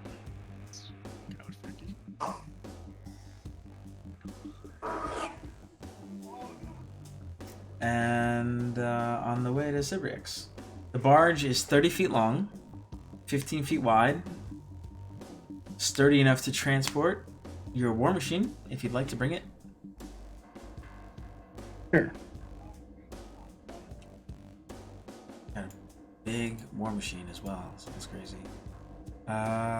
Do I have... No map for this. Great. That's good. I don't want maps. 12 Marangons under the command of a Bone Devil operate the barge's oars. So you guys are like neck deep in these dudes, man. 12 of these guys. Nobody wants to attack it, I guess.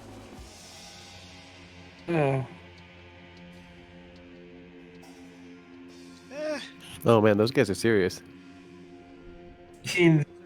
While we're on the barge, no. Just like the barge, like. Yeah, this Bone Devil is the one that's like in charge of them. Let me go ahead and we'll move to the other map, I guess. This is pretty hellacious, man. This whole thing is like a lot. Right, about how long does it take to get there? Well, you were at Bell's Forge, and it's as long as he wanted it to be, I guess, which is, I guess not very long. Why? Okay. I was just saying, we're not even driving, so if we have time for a short rest. Sure. Everybody's got time for a short rest. Groovy. Alright. Yeah, so it takes, it'll take you as close to the Sybrix as the thing allows. So yeah, you go down this whole thing here, and the Sybrix is actually down to the south. Over to here.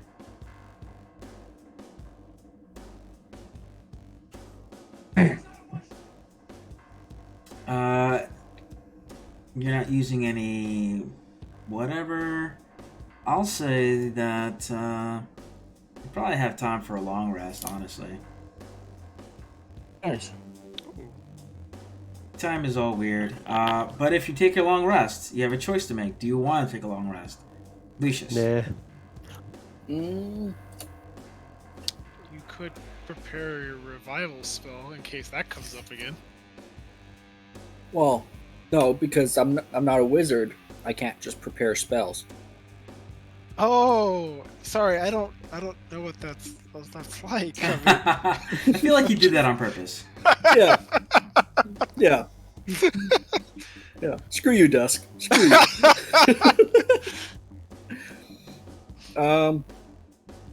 No, I'm honestly, a long rest won't do much for me. Because I didn't really take that much damage. Okay. And I only burnt. Like, it's not even. Was it two? No, I've only burned one. Oh no, I burned two. Never mind. Yeah, so it won't really do much for me. Mm-hmm. No, that's good. I just wanted to make sure that you guys were happy with where you were. I wanted to give you the opportunity. That's all, you know. You never really know. Oh, here we go. Here's the river Styx. I'm waiting for this. Forever.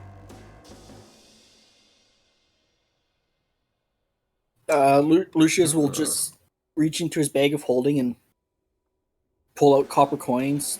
Guys, make sure to hold on to these. And he'll pass like 2 copper coins to each person.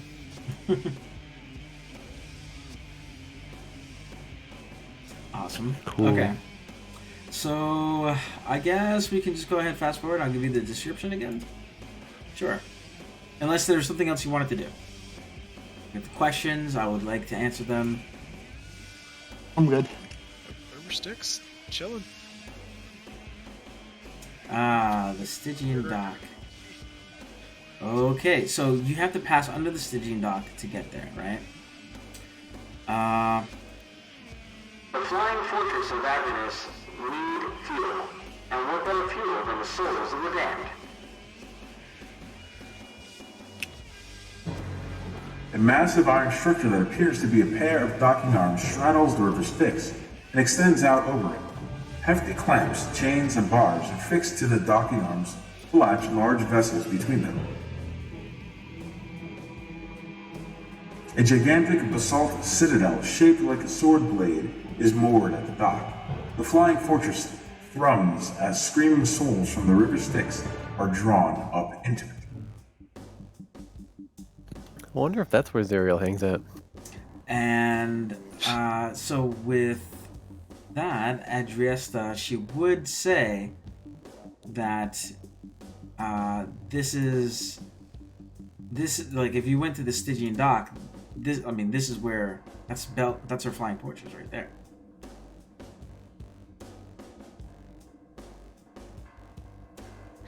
We made it. But we don't know why we would want to confront her other than to like just give her a firm handshake and say, let's put our differences behind us. That would be Well, now would be the time to go because it's barely staffed. I think we should go. But if we wanna need do to figure Belle's out how to. We don't have a solid lead on how to free. What's it called? Elturel, right? Just the sword is what Lulu thinks. Oh, right. So Lulu, we gotta go where the sword is. Is the sword up there? Well, just kind of following the leads we got from my dream. I'll have her say. Okay. And her damn, I gotta go find that thing again. I remember there were those 3 images from the sky, the sky slimy. It was it ended with like a floating tower over a floating fortress over a tower that was leaning over the river Styx. Did that dream look like what we're looking at now? Yes. So I'm just trying to remember where her dream was earlier. That was the Elturel stuff. Topness. Counters. Yeah, so her memory of the Bleeding Citadel is hazier than she initially realized. So I guess the Bleeding Citadel... Yeah, the Bleeding Citadel is where the sword is. Yes. So it's the Bleeding Citadel is somewhere hidden somewhere. And we tried going to that hill, but that didn't work.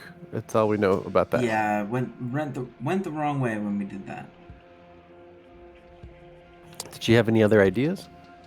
I'm gonna go to and pull the dream here, and then I'll try to. The sword. I know where it is.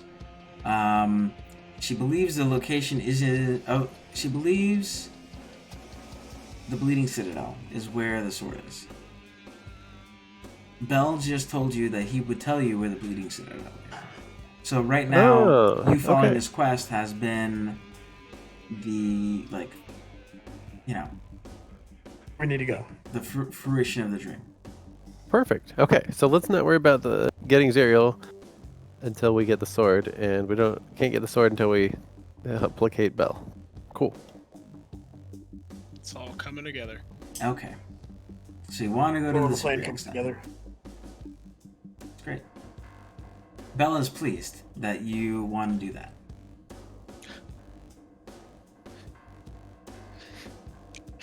Yikes. Yeah, no, I mean that's you're sticking to the plan. Why would he not be happy? All right, cool. So you are gonna just keep going, and after 1d4 grueling days of travel on the thing, you're fine and happy. Everything's cool. Spiky chains lash a 15-foot diameter floating blob of quivering flesh to a 20-foot tall wrought iron scaffold. 2 fiends wrapped in chains stand atop the scaffold, torturing the bloated creature's flesh by tightening its chains. Demon ichor oozes from its wounds, forming a shallow pool around the scaffolding. A third jackal-headed fiend uses a bronze horn to yell loudly at the bloated prisoner in multiple languages. It sits cross-legged about halfway up the scaffolding.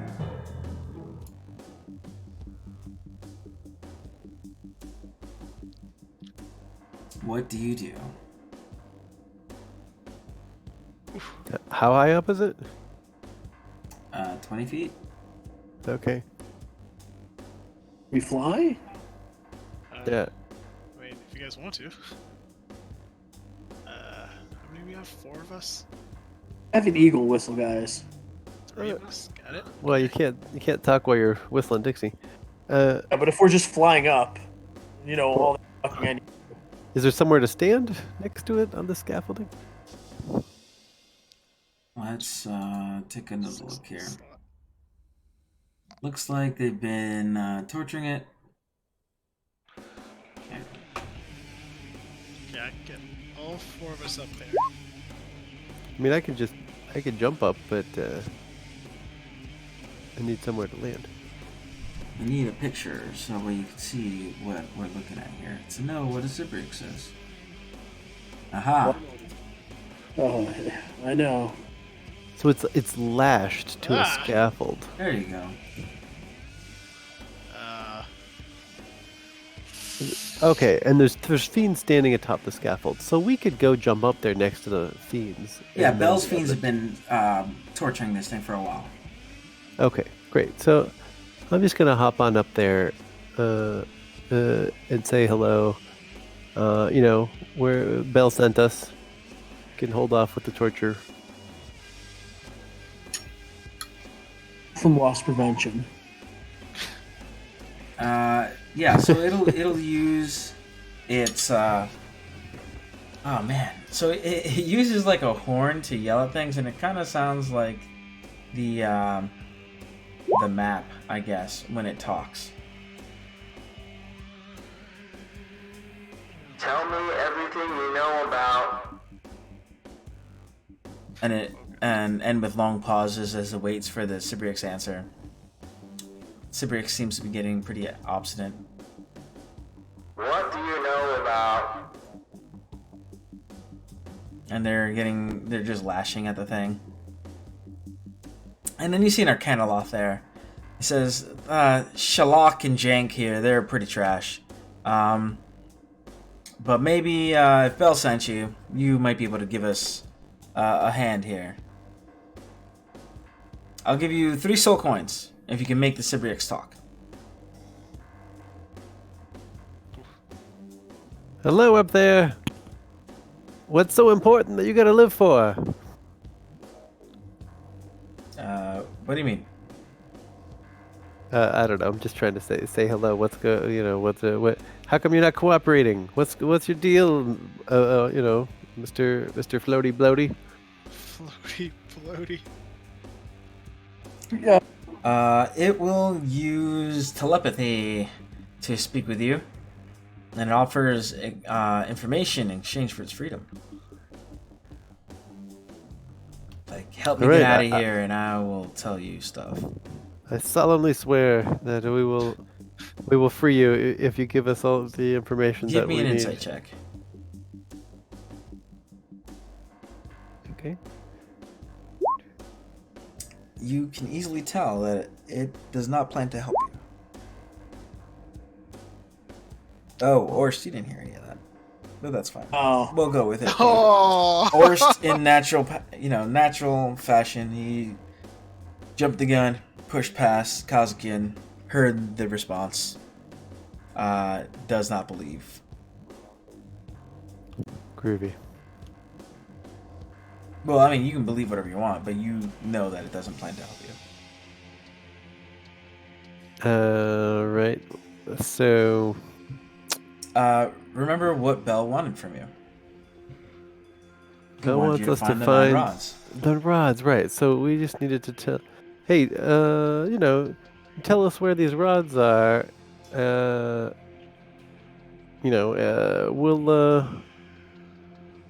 then you'll get your freedom. But you have to tell us where they really are. You can't just make stuff up. Is there an appropriate check to know more information about this kind of creature? Probably, I don't know, Arcana, Religion, what is this thing? Yeah, I think I would. I tend to. It was more cut and dry in fourth edition. They put all the fiends and undead in as religion. I like to follow that, but there's no hard and fast rule. I don't think in fifth edition. Religion is fine. I usually go with whatever somebody can convince me of. So you heard once upon a time Mordecai say that no creature embodies the chaotic nature of the abyss so well as the Sybriax. Although the realm of the demons is already a place of infinite horrors, Sybriaxes, for some reason, make even more of these monstrosities. Is there anything that these things, I guess, value? You have already been told that they are keepers of forbidden lore.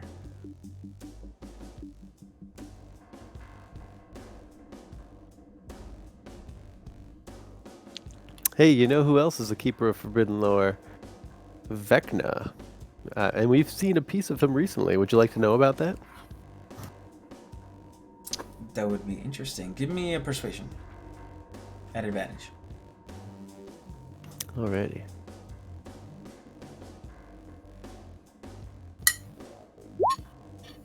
Okay. There you go. It says that, I'll give a bit of useful information as a show of good faith. I've seen all 9 rods in the wreck of the crashed flying fortress. Oh, the crashed flying fortress, of course, yes. We know exactly what that is and where it is.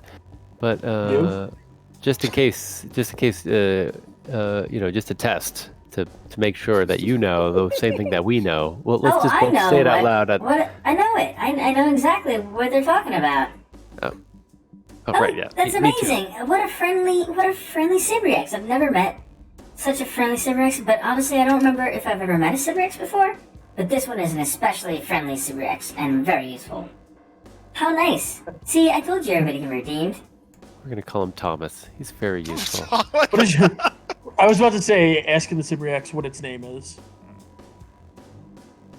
My name is Penguin. Okay. Thomas it is. All right, so the crashed flying fortress. Hey, Orst, do you think he was telling the truth about that?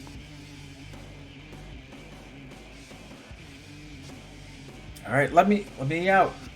Free me now. I've given my a good answer. I've been friendly and helpful. Okay, well, I thought our deal was exchange information. Yeah, I'll tell him the information that we promised. So we met this guy named. Don't tell me. It was the cruel Archon. Information in exchange for my freedom. Oh well, all right, well, okay. If you don't want to know about the hand of Vecna, then I won't tell you. No, I won't say anymore. I mean, that would be useful too. I like that as well. But I want to be free. Free me. And it starts to fight against the chains. Tell me something. Wise, intelligent creature. What happens when the possessor of a hand of Vecna ceases existing? What happens to the hand? Not my specialty. I am more of an insects that crawl in humanoid skin kind of finder of information.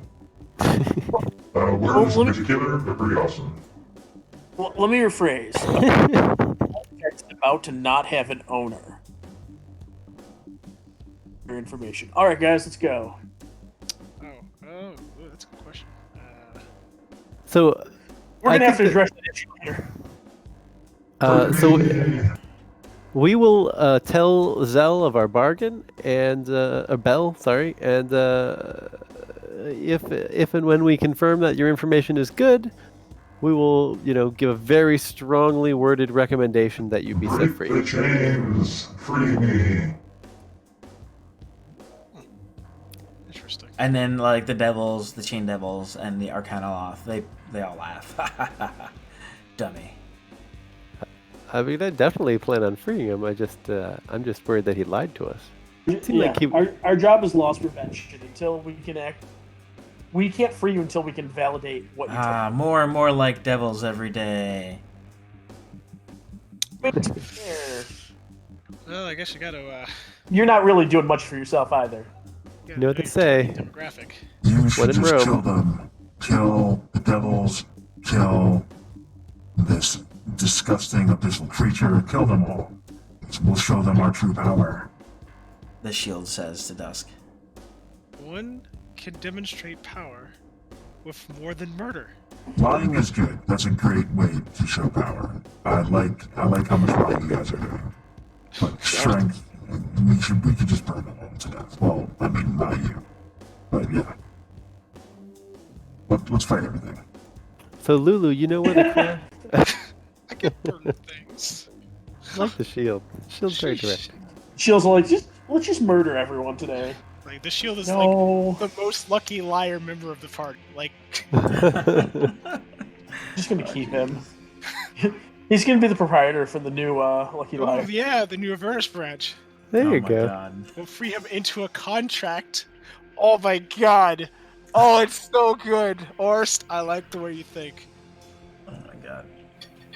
He wants to rule hell? Oh, he'll have his chance as part of the franchise. Yeah, you will rule hell because we make the Lucky Liar the only place in Avernus food that tastes like food.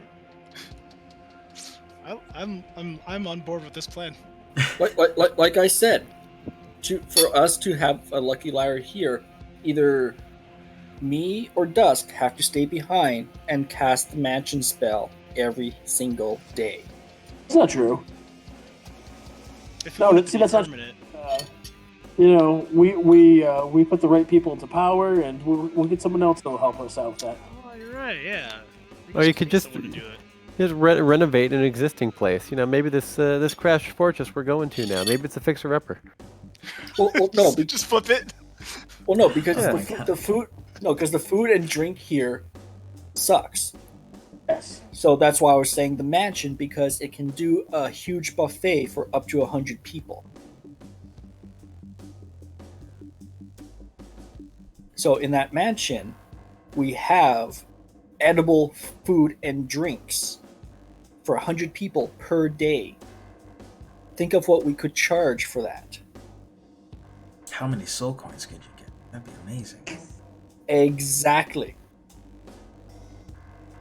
Like, we can still do that while we're here as like a roving mansion where it would pop up at a different location each day. But we would have to find a way to make that permanent if we all wanted to leave hell. Well, Does that mean doesn't everything pop up in a different place every day? You know. So, question then. Does that mean we're destroying the Wandering Emporium? Or we're going to have competition? Soul food? Because as I recall, the last time we dealt with competition was back and we did not handle it the most politically correct way. No, we learned a lot. We got a lot of lessons learned out of that one. I mean, we didn't learn a lot of lessons. We have a business and the other guy doesn't. So That's a lesson. what we learned was like might is right. Okay, we taught a lot of lessons. So what I'm this is we're gonna make the Lucky Did Liar you kill him? business. Oh, yes, excellent. Oh god, we're getting the shield's approval. Oh god. All right. We would try to we would try and keep it away, like the opposite side of the Emporium. Oh. Why? Because that way it's healthy competition until we find a way to destroy the Emporium or absorb it as our own. I mean, it's a whole huge plane of existence. I don't know that one emporium needs to worry about one other restaurant in the whole plane. But yeah, if you want to pick a fight. Yeah. So if I can deal with the competition right now, because they don't really stand much of a threat. It's all up to you guys. My initial plan is I plan on eventually going back home to watch this. The long-term run. So we have our business there. Let's go ahead and I need 2d10 from Dusk because Lulu knows where this flying fortress thing is. Sweet. The artist formerly known as a flying fortress. Great. Didn't match. Fantastic. Roll 1d6. You're currently at 55. Oh, Dusk is driving? Go for it. Sure, I guess he took over. I guess. I'm So starting you rolling this 'cause I have 53 hours remaining. Just and I were discussing business. Yeah, no, I mean, like, you spent this whole, like, the drive over, a couple hours, right? Did you want to do a long rest or no? Does anyone need one? It's up to you. Not really. Like, I have basically everything except for a 6th level spell slot and a 5th level spell slot. See, those are pretty big slots, though. I've got one more 5th level spell slot left, and I have a 7th level spell slot available. Like, not bad. Okay. I mean, guy could drive while you're resting. Lucius can drive while you're resting. as long as he doesn't roll. He was doing so well until he rolled those matching pairs. But it only took us 2 hours, right? So we'd have to actually like stop somewhere if someone wants a long rest. That's fair. Then I guess hold off. No worries there. It's up to you. I guess we could prepare different spells, but other than that, This Demon Zapper is not too far away from the wrecked, or excuse me, from the Sibriex that you're at right now. If you really wanted to, you know, we could say you went there instead if you wanted to. No, I want to stand. Okay. No. All right, cool. Sounds good. So what we're gonna do is we're gonna leave off here. I'll leave it with we got 4 minutes until midnight. And I have another busy day ahead of me. So, I'll read to you some of this monologue stuff that I'll read to you again the next time because that's just how it goes. And, you know, hopefully you get excited about it. And we'll play what will probably be the last chapter 3 at that point. A towering wreck rises from a scorched hellscape. It looks like a giant sword blade, tilted to a 20-degree angle and partly buried underground. Much of its exposed hull is rusted and torn asunder. Hot wind screams as it tears through the hollow structure, and 6 giant vultures circle high above it. A weapon made for an archdevil, ravaged in battle and ripe for plunder.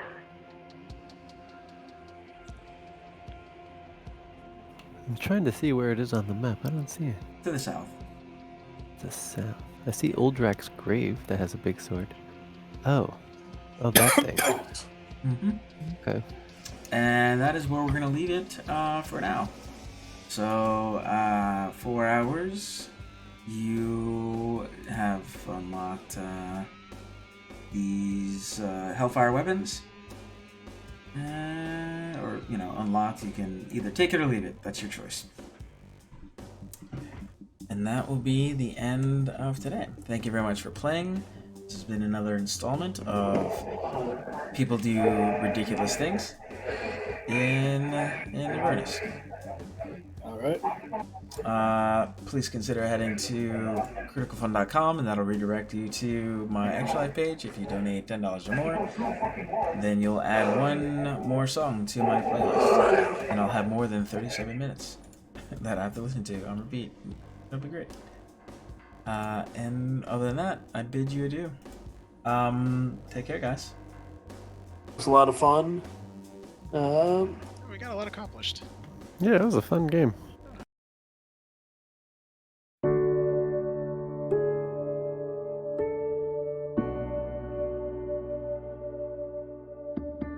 Whenever a family has a child with an illness, you never know where that journey's going to take you.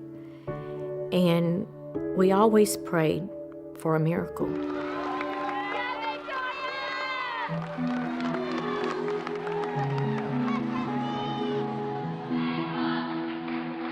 She was the flyer. She's the one that they would, get and throw into the air. She was this cute, petite, tiny little girl with just a head full of long, blonde hair. She wasn't afraid of heights. In fact, she wasn't really afraid of anything.